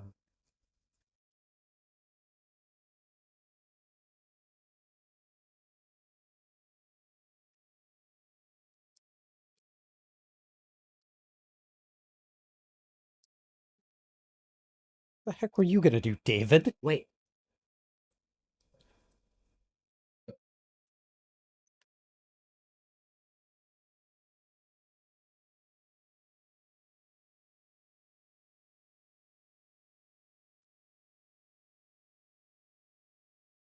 I've marooned you.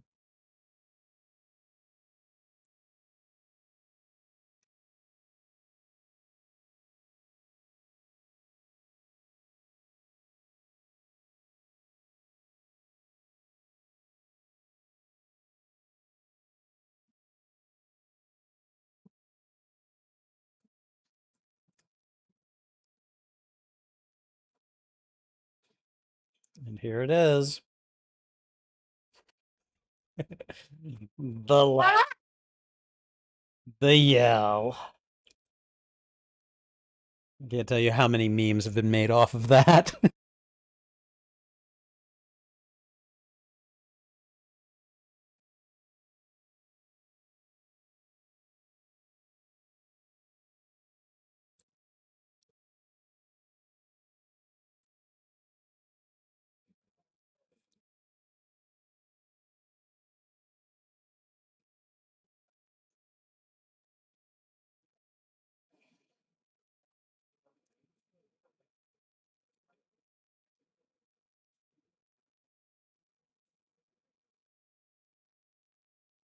Damn, kid.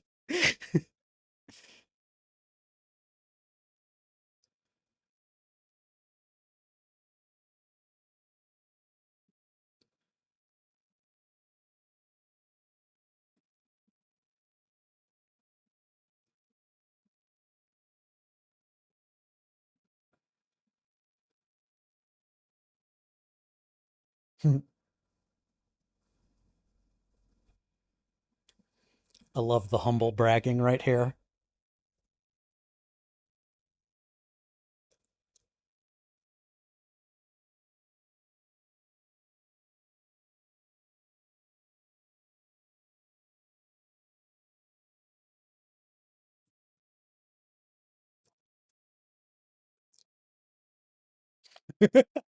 Oh, you're very smart. Yes, you're very smart, kid. Come on, I'll take you on the tour that they want us to get out of here for. Yeah, well, they have to have their private talk. I know, yeah.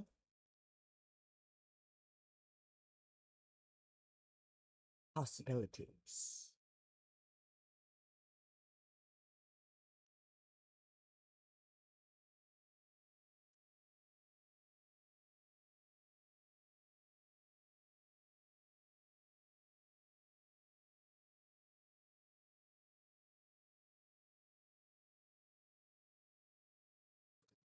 Okay, so he knew she had a kid and he knew his name, but he'd never seen him, never met him. Right.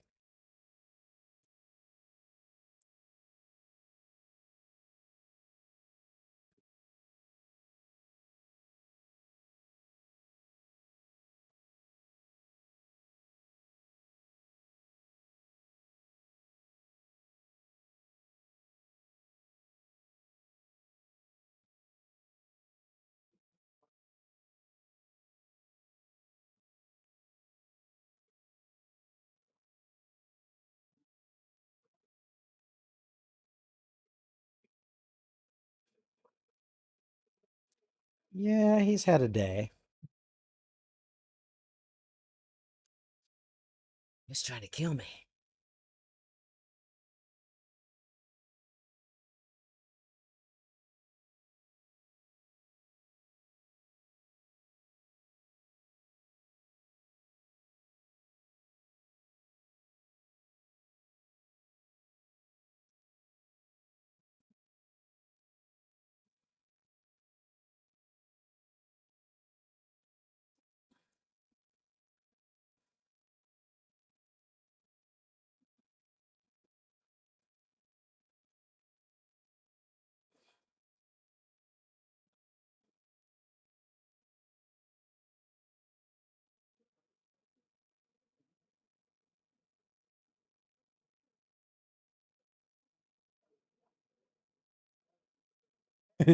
That look in his face as he turned to her, like, what?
Like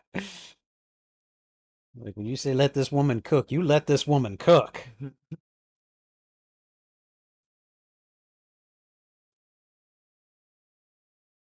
Where is she? Hmm. She didn't stick around.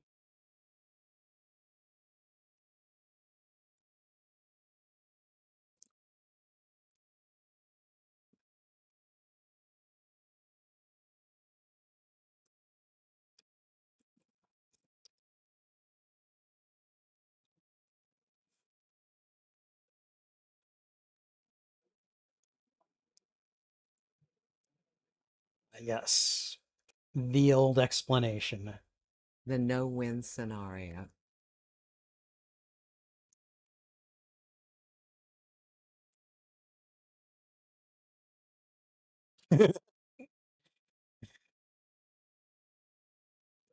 Oh, okay. Well, that's nice.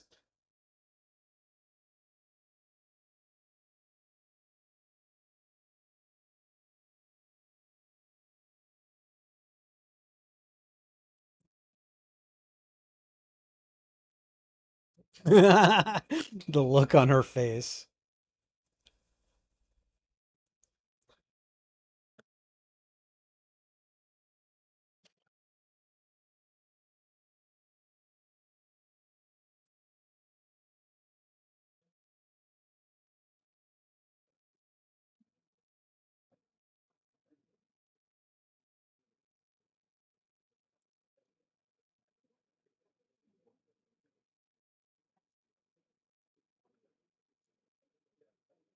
You lied.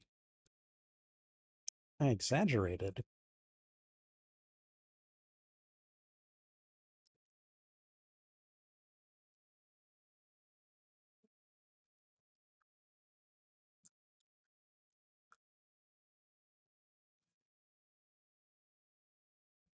Still partial main power.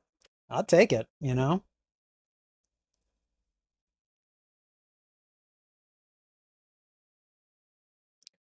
This was the shortest lived of all of the Enterprise ships. I mean, basically, it goes out on this cruise and dies. and I forgot what designation this one is. This one is still no letter. It's 1701. What is it? A, B, C? No A. No, this is still the original. Okay. It's going to be destroyed in the next movie. Oh, you're right. Yeah. So this may be the most long-lived version of the Enterprise. This may be the what? This may be the most long-lived version of the Enterprise. No, the almost long-lived vision would have been in the original ship from the original series. Yeah. That's this ship. That's the ship. Yeah. I mean, it's been around at least 15 years between the show and here. And then Doesn't seem right. I mean, it's obviously gone through a bunch of refits and stuff like that in order not to get decommissioned, you know. Is it still A? It's not even A. It's just 1701. Yeah. The A they give them at the end of the fourth movie.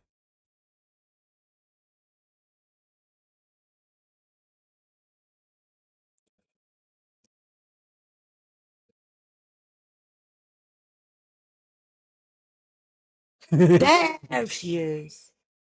He's so excited. It's like Christmas is still on.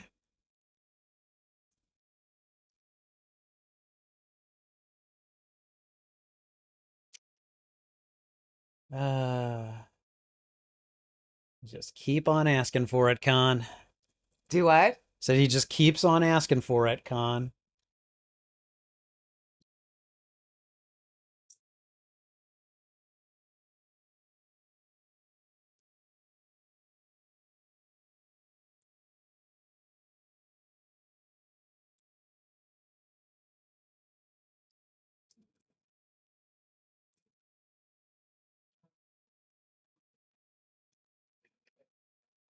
Time to go into the nebula.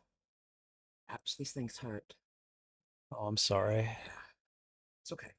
I can put one side on.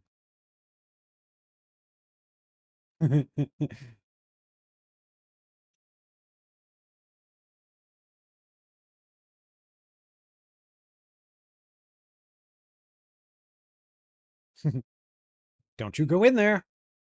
Oh, but we're going in there. Yes, we are.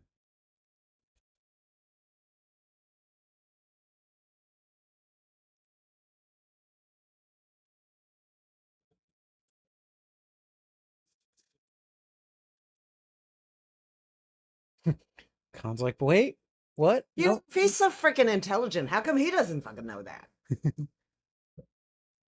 I love this part. Yes. Look at his And face. I love it. I'm laughing at your. I love that. Look at his face.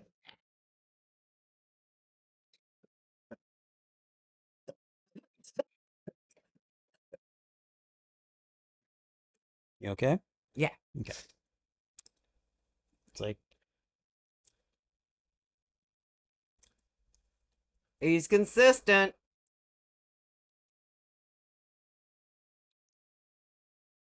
I once saw a cartoon on the internet. It was a Star Trek parody cartoon. Uh huh. And you see Kirk standing over Khan. Kirk's got that hero pose going on. Uh huh. Khan is looking up at him and he's yelling. He's like, I don't understand. I'm smarter than you. I'm stronger than you. Why can't I beat you? And someone filled in Kirk's response as saying, because your DNA is no match for my EGO. Ego. Ego. Ego.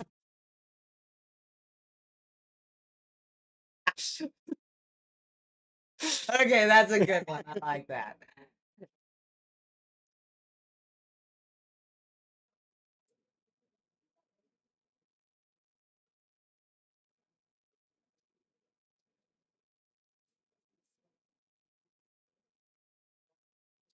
I'm reducing speed, damn it.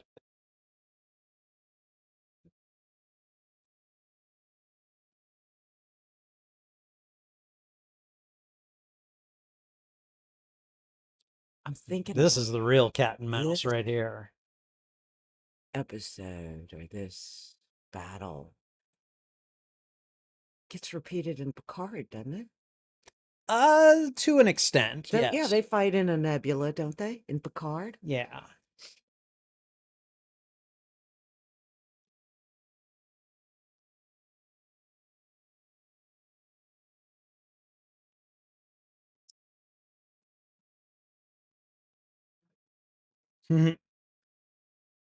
Just, let him know we're behind him. We're behind you 100%. Nobody can see anything.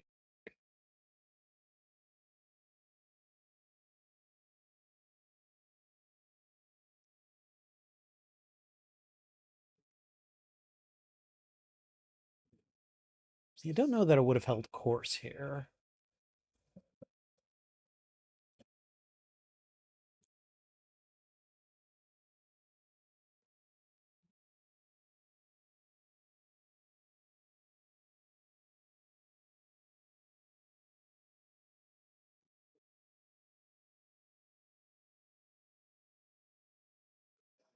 Ah, you bastard. Why? Ooh, I'm pretty sure they're aiming right at the bridge there, Oh, yeah. too. Yeah.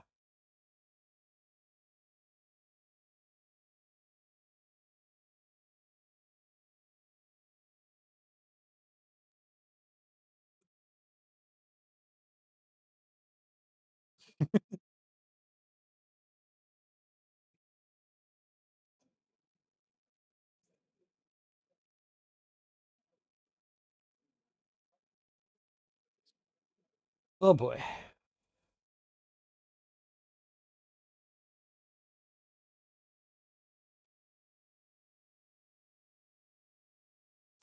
Yours is superior, but you still got us killed.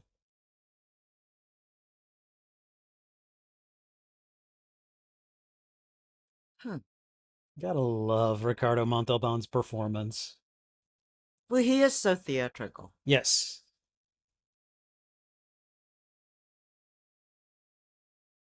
Yeah.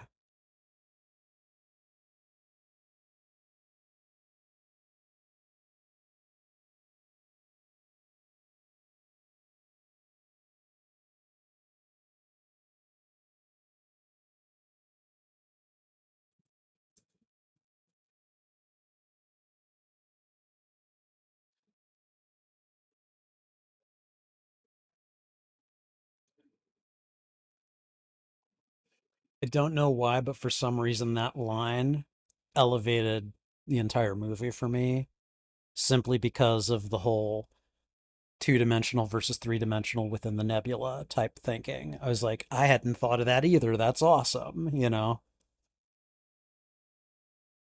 Wait a minute. Stop it for a sec. All right, hold And then go back like 15 seconds or whatever if you on. can. Okay, 30 seconds. hold on. To what point?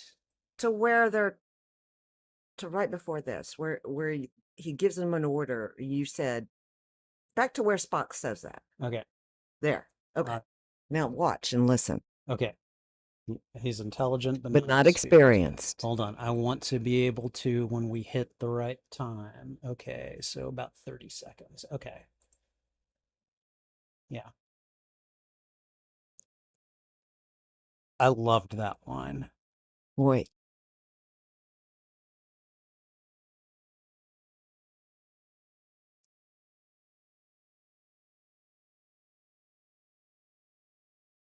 Z minus, Z-axis. which would be downward. I guess so, yeah. That's what I wanted to hear. Oh, okay. Yeah, because I wasn't sure what he said.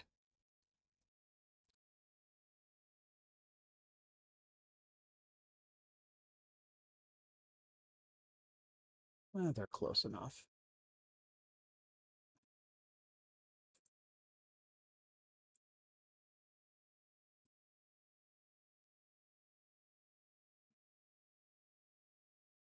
All right. So is that right? The Z axis is going downward. I think so. I think so too. Or either straight up. Because, backwards or forwards, two-dimensional. Up or Right. down is the third dimension. So Right. it's one or the other. Then here he is. He's coming up. Yep. Coming back up. Uh-huh. Fitting that Chekhov gets to fire on them.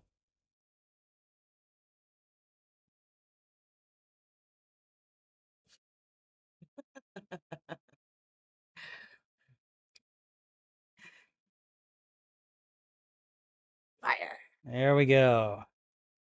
Smack him in the backside. Oh.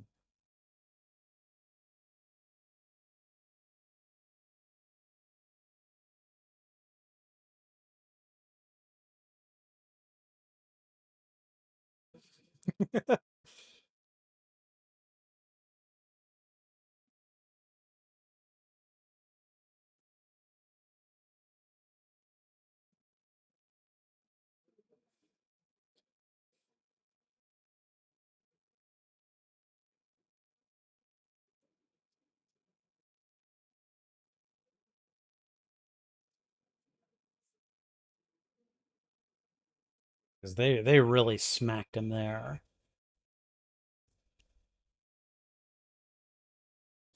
And he's still alive. Yeah, but that is one shaky hand he's got. Oh, look at him. Look at him.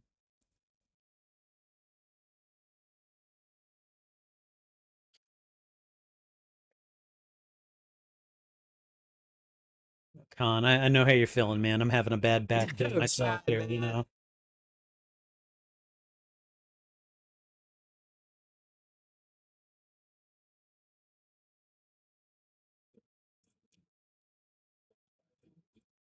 Okay.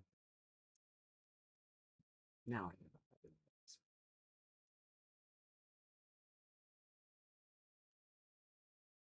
no, Kirk. The game's not over.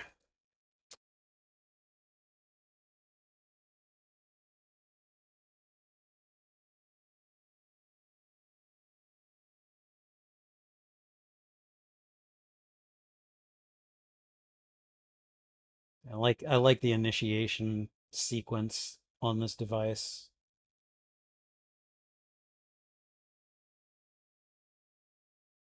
All right. And there we go. Oh, okay, almost. I would grapple with thee. That's what made this Shakespearean. Yes.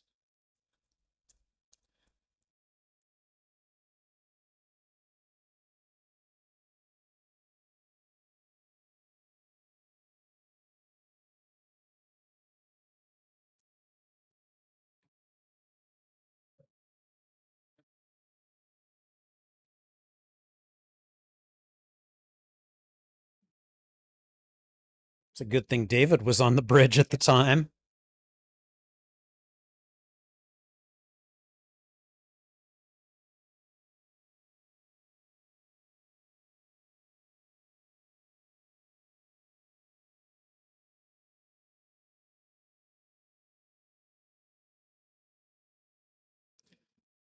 Oh, Spock, you're going on another adventure by yourself without telling anyone about it. Come on.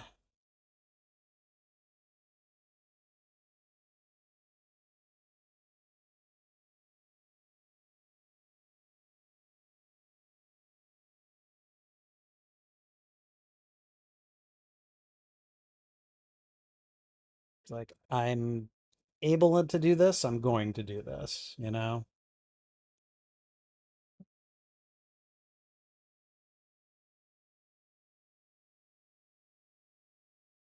This little scene was a big deal to me. This. It's like, you're not going in there.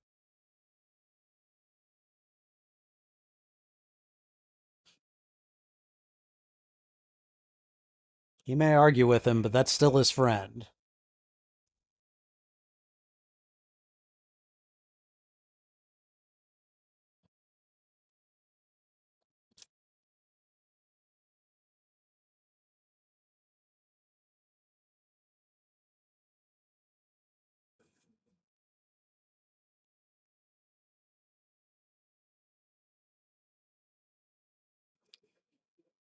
He had hesitated just a few seconds, Scotty would have tried to stop him. All he needed was that few seconds to get in there.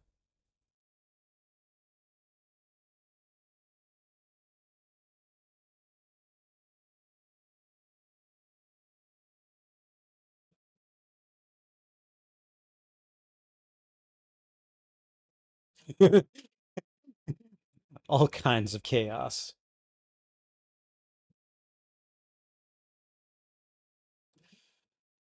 And we've just crossed the threshold here.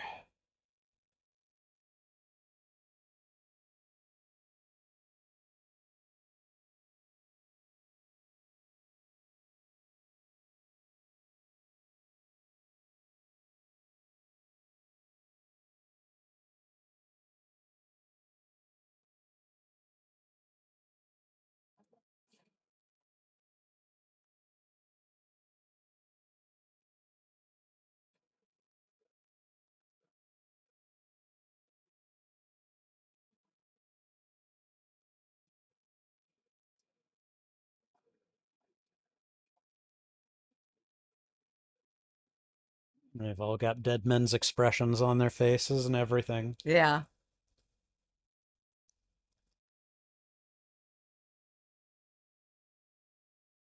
Still alive, you old bastard. You can't get away. He's consistent, I'll give him that. Yeah. Oh!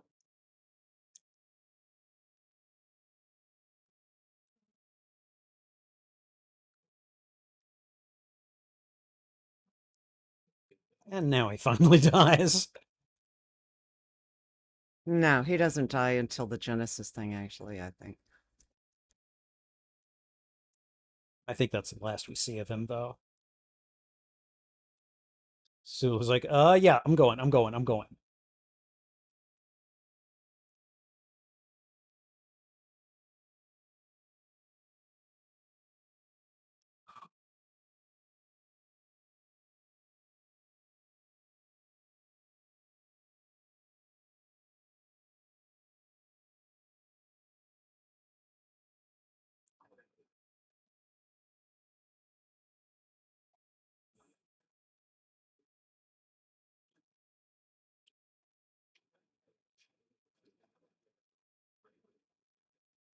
Here's something I didn't understand about this movie.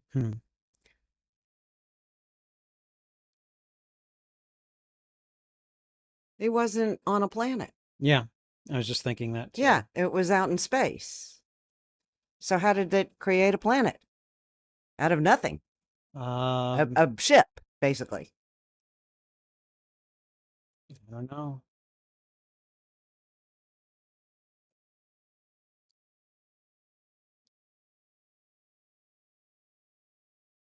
Words better hurry, and then that empty seat really kind of seal it right there.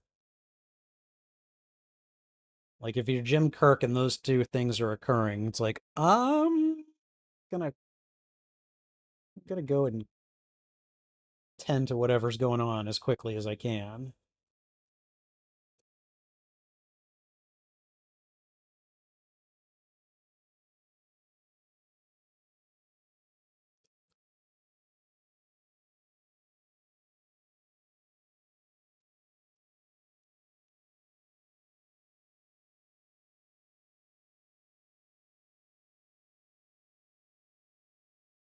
I mean, at least McCoy didn't have to say it this time.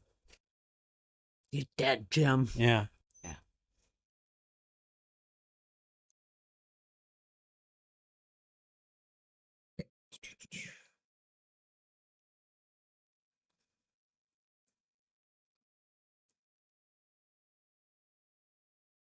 People love to make fun of his overacting,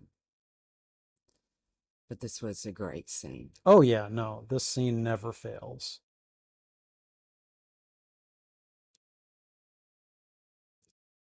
Some YouTubers, when they see him get up, they're like, "Oh, he's okay," No.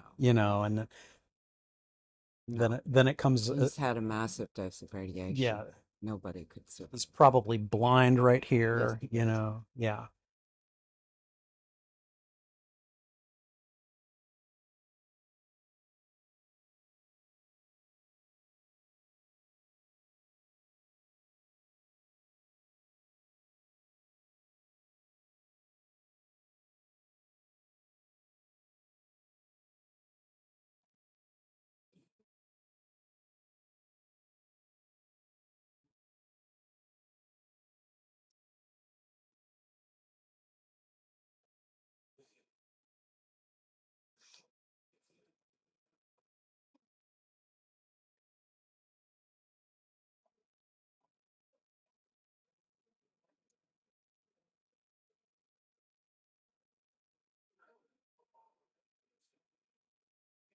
How did I do?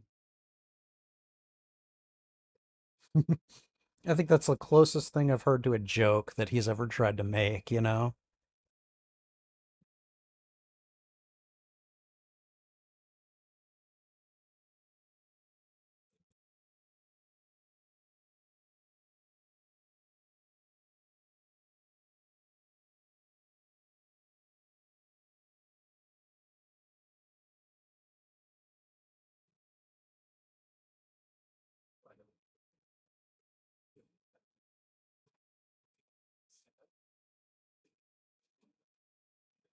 He's trying to make the sign and he can't do it. I don't think I ever saw Kirk do that.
That stumble right there that gets me.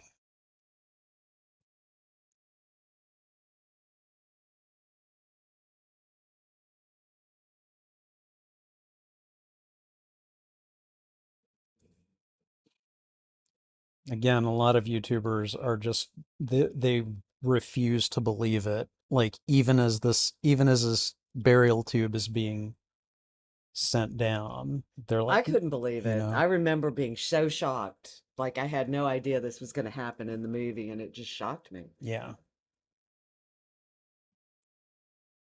And it was like Iron Man dying. I had yeah. no idea. I had no idea.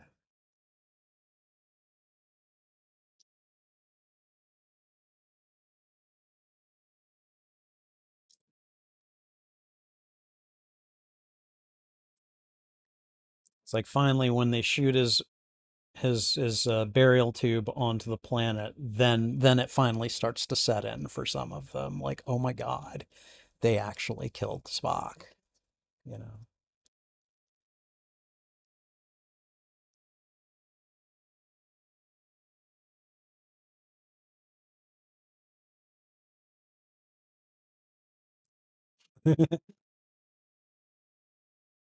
Jesus, I know that all too well with the glasses.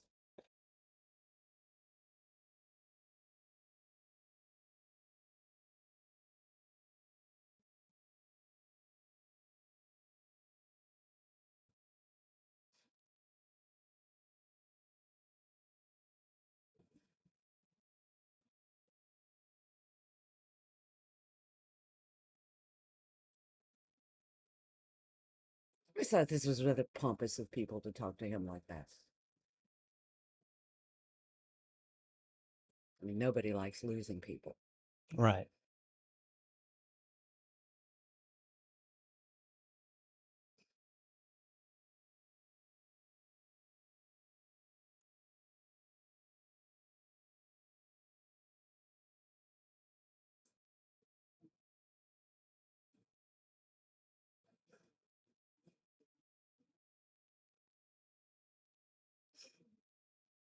When did he say that? He said that to her at the beginning of the movie. And how did he hear it? He's been talking to Savick.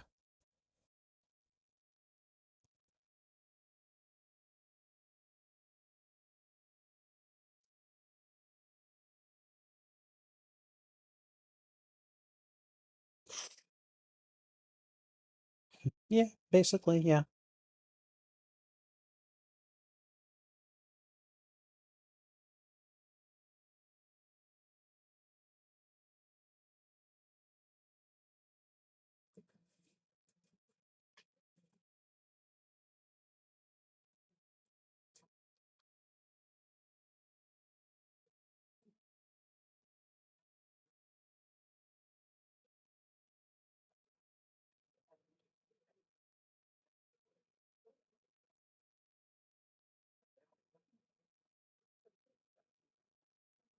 But I thought, hmm, this actor, Hmm. Merritt Butrick, he died of AIDS.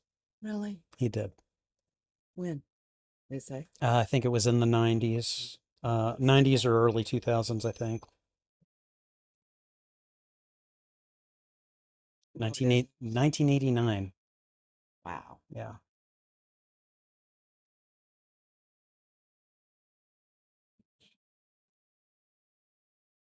Life from death. Mhm. See, and I guess what I like about this ending is that while it does set up the third movie, it does it in such a nuanced and subtle way that if they had just left this alone, it could have worked just fine. You know, that's really good writing as far as I'm concerned.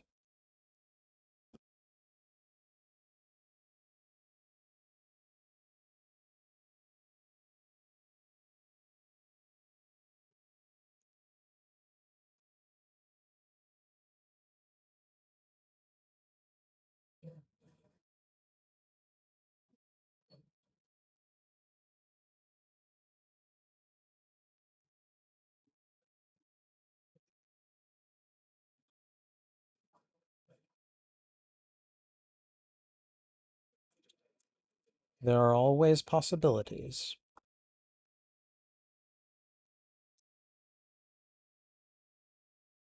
That's the end of it. That's it. I feel young. Hmm. It's kind of an odd reaction to the death of his friend, don't you think? I mean, on the face of it, yes, I would agree. Um, but I also like to think that when he says that, you know how I had just said, I always like to think that there are possibilities, you know? I think that's what he's thinking right now, and I think that's there's I don't know, I've always felt like when I'm young, that's when all of the possibilities in the world seem to exist and I could be any one of those possibilities. And so that's that's the logical train I'm taking for that at least. Yes. So I just, to me, it was an odd reaction. it's fair.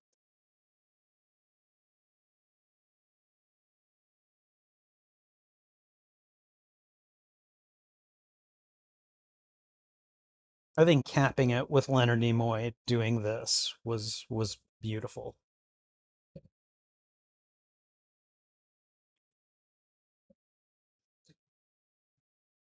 He died, what, 5 years ago, 6 years ago, something I like that? think so, yeah. I know I was working at Bryan College Station at the time when he died.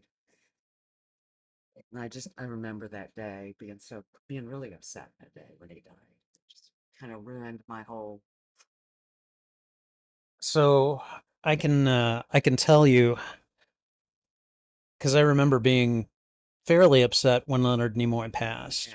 I can tell you that when Stan Lee passed away, um, I was out at the reference desk when I learned about the news and just kind of sat there and silently cried while I was still at the reference desk. And Yeah, I sat there and cried.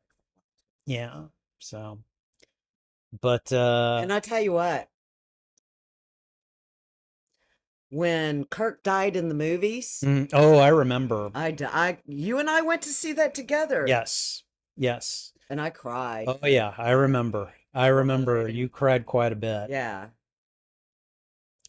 No, When he dies in real life, I'm gonna be equally upset too.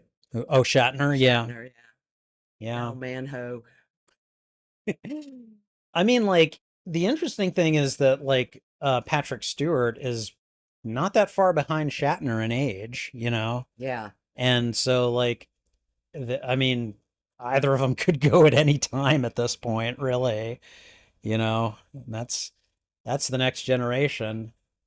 Um I don't think I don't think any of the main cast from Next Gen have passed away yet. But No, I don't think so either. but like we've lost Leonard Nimoy, we've lost DeForest Kelly, we've lost James Doohan, we've lost Nichelle Nichols Uh, Kirk and Chekhov are the only two left. and Sulu.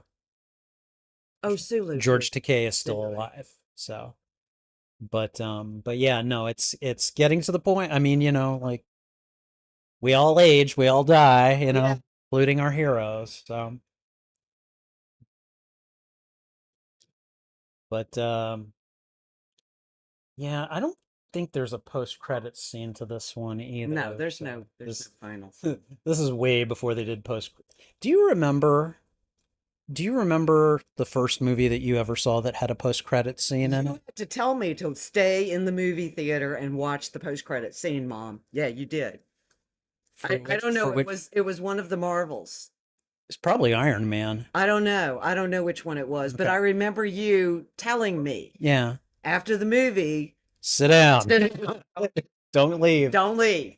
Got to watch the post-credit scene. So the oldest movie that I can think of that has a post-credit scene, and I Uh-huh. don't think it's the oldest one, Ferris Bueller's Day Off has a post-credit scene.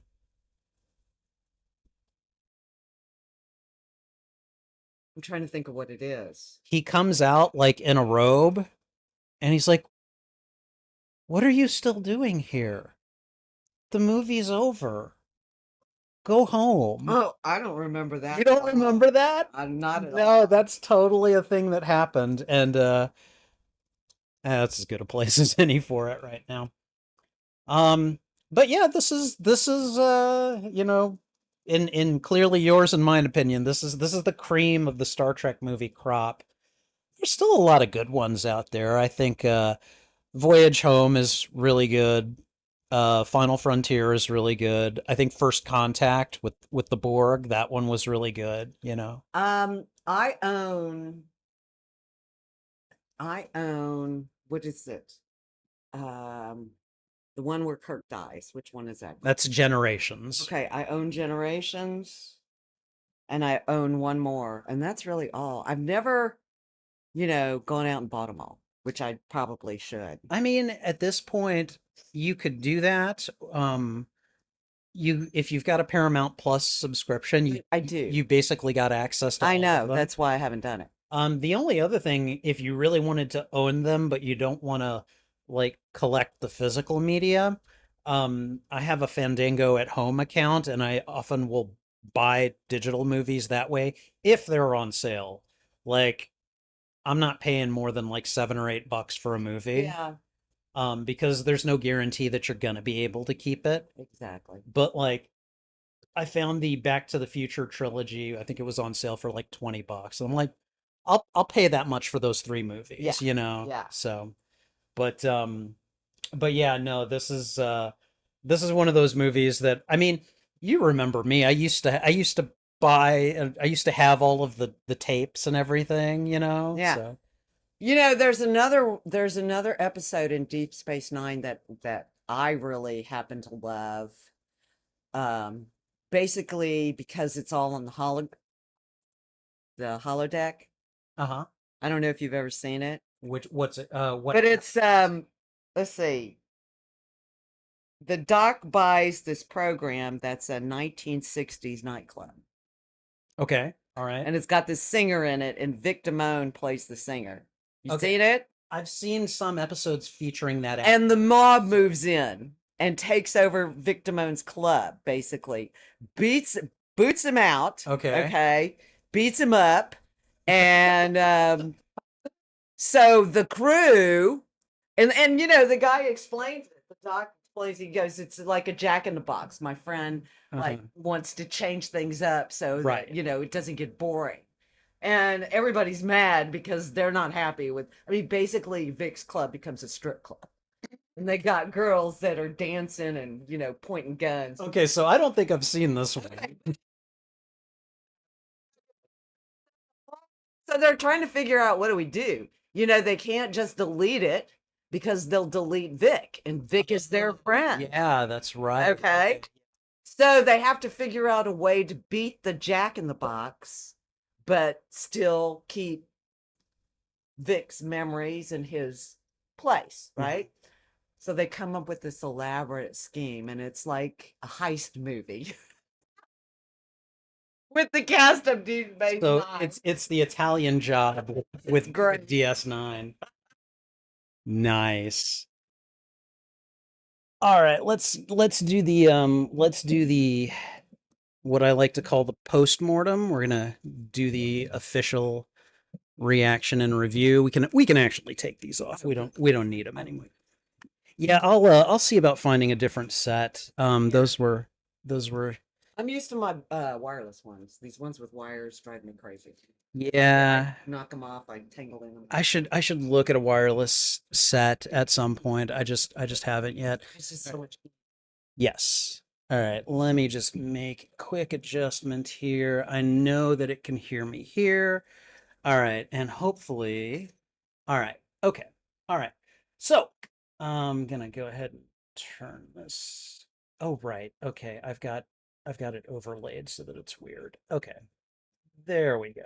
All right. Okay, so that was Star Trek II: The Wrath of Khan, and every damn time, every damn time that scene between Shatner and Nimoy, like it just gets me. And then really the other time is when he stumbles when he's talking about him right before they Um, I what's up? Tony and Ziva. Anyway, turn that off. There you go. And I forgot what I was going to say. Oh, at the end of there, he says, and I'd forgotten totally about that line. I never took the Kobayashi Maru. Oh yeah. What did you think of my solution? I had totally forgotten that. I was like, whoa. Like, Hmm. and I realized Spock was probably asking that question in earnest, but to me, it almost comes out like he's almost making a joke. Like, oh, hey, I just killed myself here. What do you think?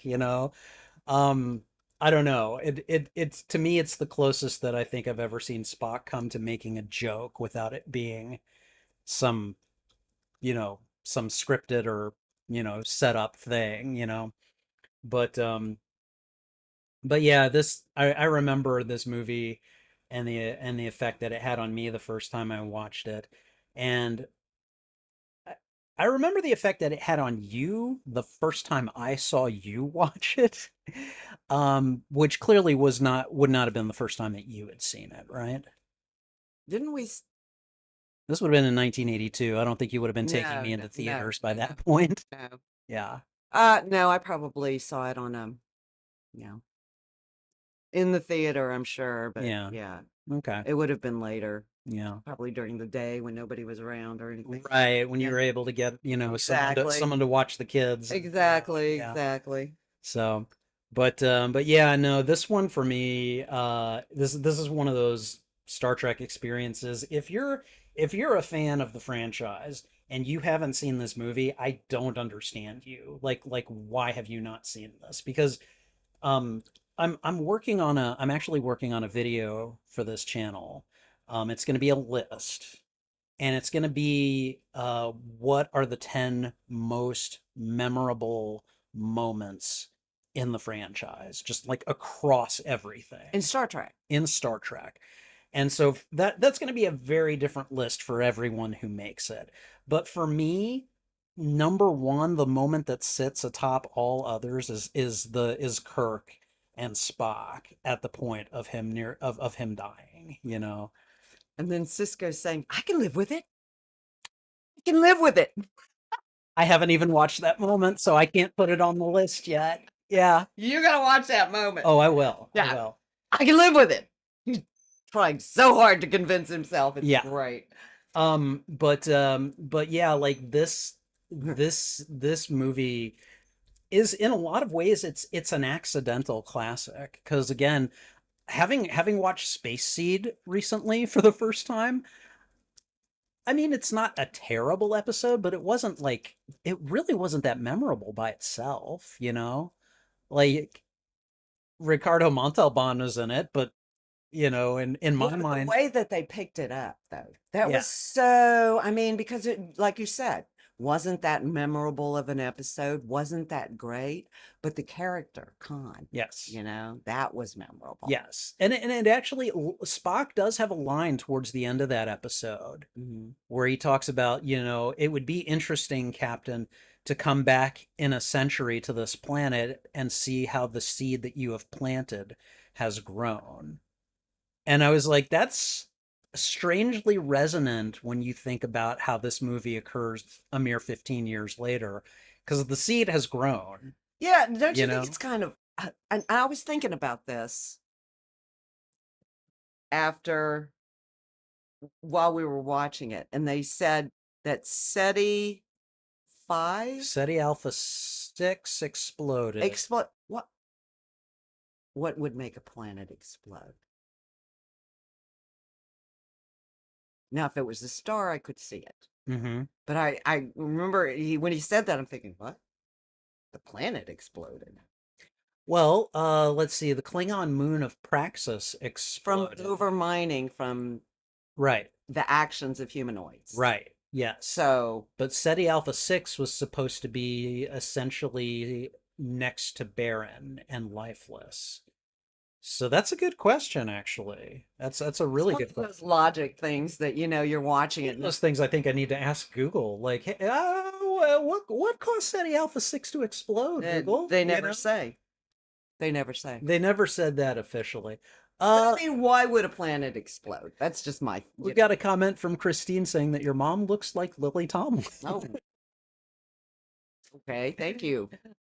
So Lily Tomlin, the only real thing I know about Lily Tomlin is that she voices Aunt May in Spider-Man Into the Spider-Verse. Oh my God. She's the one like here, like she gives Miles the web shooters near the end, and she's like, about time you showed up. That's the only thing I know Lily Tomlin from. So, but yeah, as far as I'm concerned, that's a Lily compliment. Tomlin used to have a gigantic rocking chair Hmm.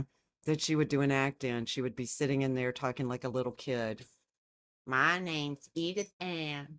And she'd be rocking back and forth in the chair, and she'd just go off, talk all this Really? weird shit. Yeah. Uh-huh. But it was, it was a huge rocker. I mean, it was like to make her look like a child. That, and she did the Ernestine, the telephone operator. One reading. You got See, I gotta look all this up. for your time, my dear. Okay, dude, she is the voice of Ms. Frizzle from the Magic School Bus. She's an icon. Oh, I've never seen the Magic School Bus. And Lily Tomlin voices Mrs. Frizzle. Is that what he's saying? according to Christine here, yeah, I did not know that. I didn't either. And I love Miss Frizzle. Oh, well, Magic School Bus. there you go. Librarians, Oh, yeah, absolutely. Absolutely. Hey, Hey. compliment, So- Yeah, really.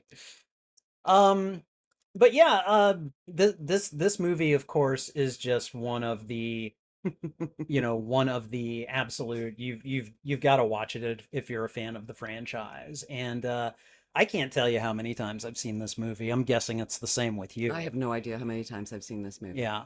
Like this is one of those movies I will put on in the background while I'm doing something, and then I'll stop and watch certain scenes. Yeah. No? No, because I want to watch the movie. Oh, okay, that's fair. Yeah, That's fair. there's other movies or other series that I will do that I'll just put it on for noise in the background. Mm-hmm. Yeah, but not Star Trek. See, I will totally do that with Not this Star one. Trek. No. But yeah, I very, very much enjoyed it, and this is nice to watch this together. I don't think we've sat down and watched this one together. We went to how many Star Trek movies? I've got some stories actually. Okay, so I think the first Star Trek movie we went to see together was Star Trek IV: The Voyage Home. Probably, yeah. And the reason I remember it is because that movie came out pretty close. Our birthdays are very close together. Yeah. Um, December the 5th, December the 6th. yes. And I think it came out like that weekend or something. And Yeah. I remember I think if I remember correctly, and I might be wrong, so feel free to correct if I get it wrong. But I want to say that I got some allowance or some birthday money that I specifically said I want to use that money for us to go and see this movie together. And so we went and saw Star Trek 4 together. And then I don't remember if we saw 5 or 6 together. The next movie that I can remember us going to see together, because when 4 came out, I was, God, what? I was maybe, that was 1986, maybe something like that. So I was maybe 10, 11 when that one came out. We went and saw Generations together. I know that because Because I cried. you were a mess I was a after mess. that one. And then the next one that I remember us going to see together in theaters was the 2009 Chris Pine Star Trek. And I remember that one because I got advanced tickets. I got passes to an advanced screening. That. And I think what I did is I think I called you up or texted you that day, and I'm like, okay, I need you to take off work. And I wouldn't tell you why. I wouldn't tell you why. And so like I went and got you. I don't know what you were thinking when I came to get you. But we went out to dinner or lunch or something I beforehand. remember that. And then I showed you the passes while we were eating. And as I recall, you were like low key, but you were fairly excited about it, and then we went and watched that movie together. And I think what I remember most about that movie is that since it takes place during Jim Kirk's birth, like the beginning does, Right. that part just kind of wrecked you, like from like right at the Well, beginning, his you know. dad, Yeah, you know. you know. And yeah, so yes, we definitely have some really good Star Trek theater moments between us, you know. Yeah. But I'm telling you, and check it out. I don't know how to look it up, but that song that the kid Kirk plays is the same song that they play to beat. Oh, yeah, oh, I will. I Yeah. absolutely will. Yeah. If it's And it's Sabotage by the Beastie Boys, I'll find that yeah, real and quick. she's like, "It's I have the music and the loud beat." It's a great movie. I love Star Trek. It's so much fun. Oh, Star Trek is a great deal of fun. Anyways, Wrath of Khan, again, possibly, at least in our opinions, the best of the bunch. We definitely enjoyed this rewatch of it, and hopefully you did as well. Thank you for watching this reaction. If you enjoyed it, please go ahead and thwip the like button. Hi guys. And if you haven't already, consider subscribing as well. Also, consider sharing this out to your friends, your family, your followers, anyone that you think would enjoy my reaction to these media, or in this case, our reaction to these media. What did you think of this movie? Did you like it? Here we go. Did you dislike it? Let me know why in the comments. I would love to have a conversation with you about this film. You can find the full and unedited live stream of this reaction on my YouTube channel. There is a master playlist of all movies that I have watched and reacted to, and I'm dividing them up into smaller lists by genre. Star Trek II: The Wrath of Khan would be in the science fiction, probably thriller, action, adventure, and I would also make a tagged playlist for revenge movies that this film would definitely be in.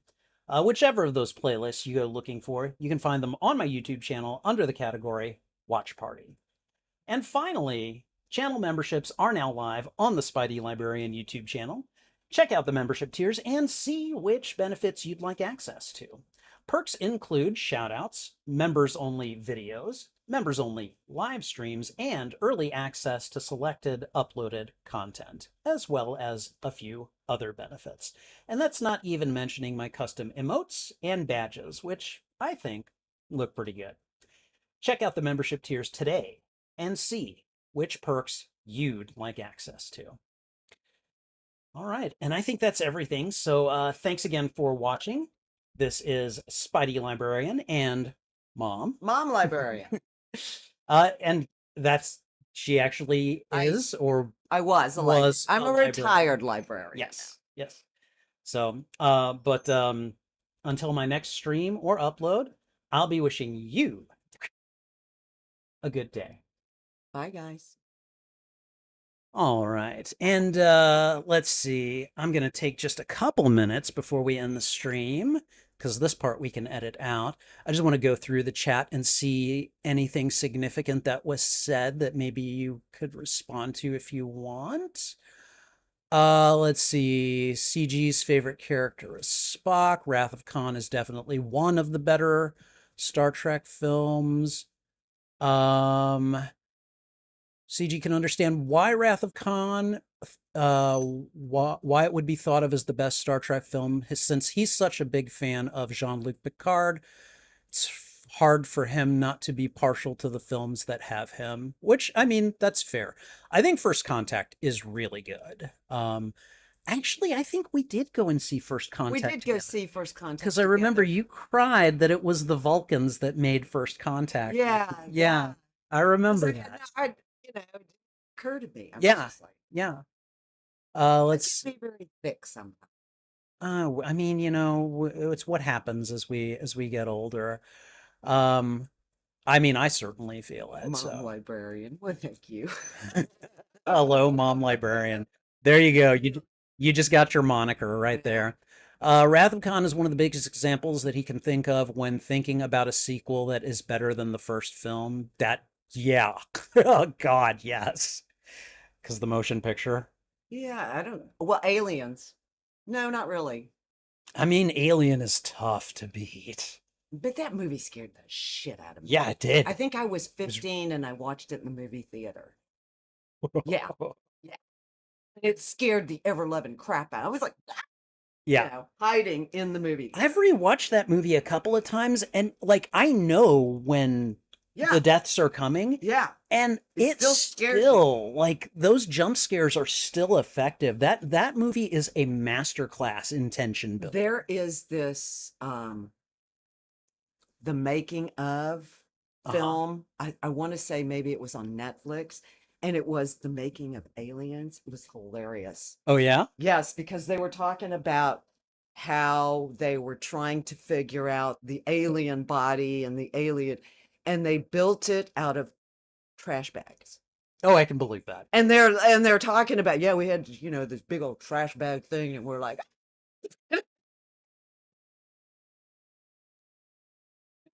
I love that.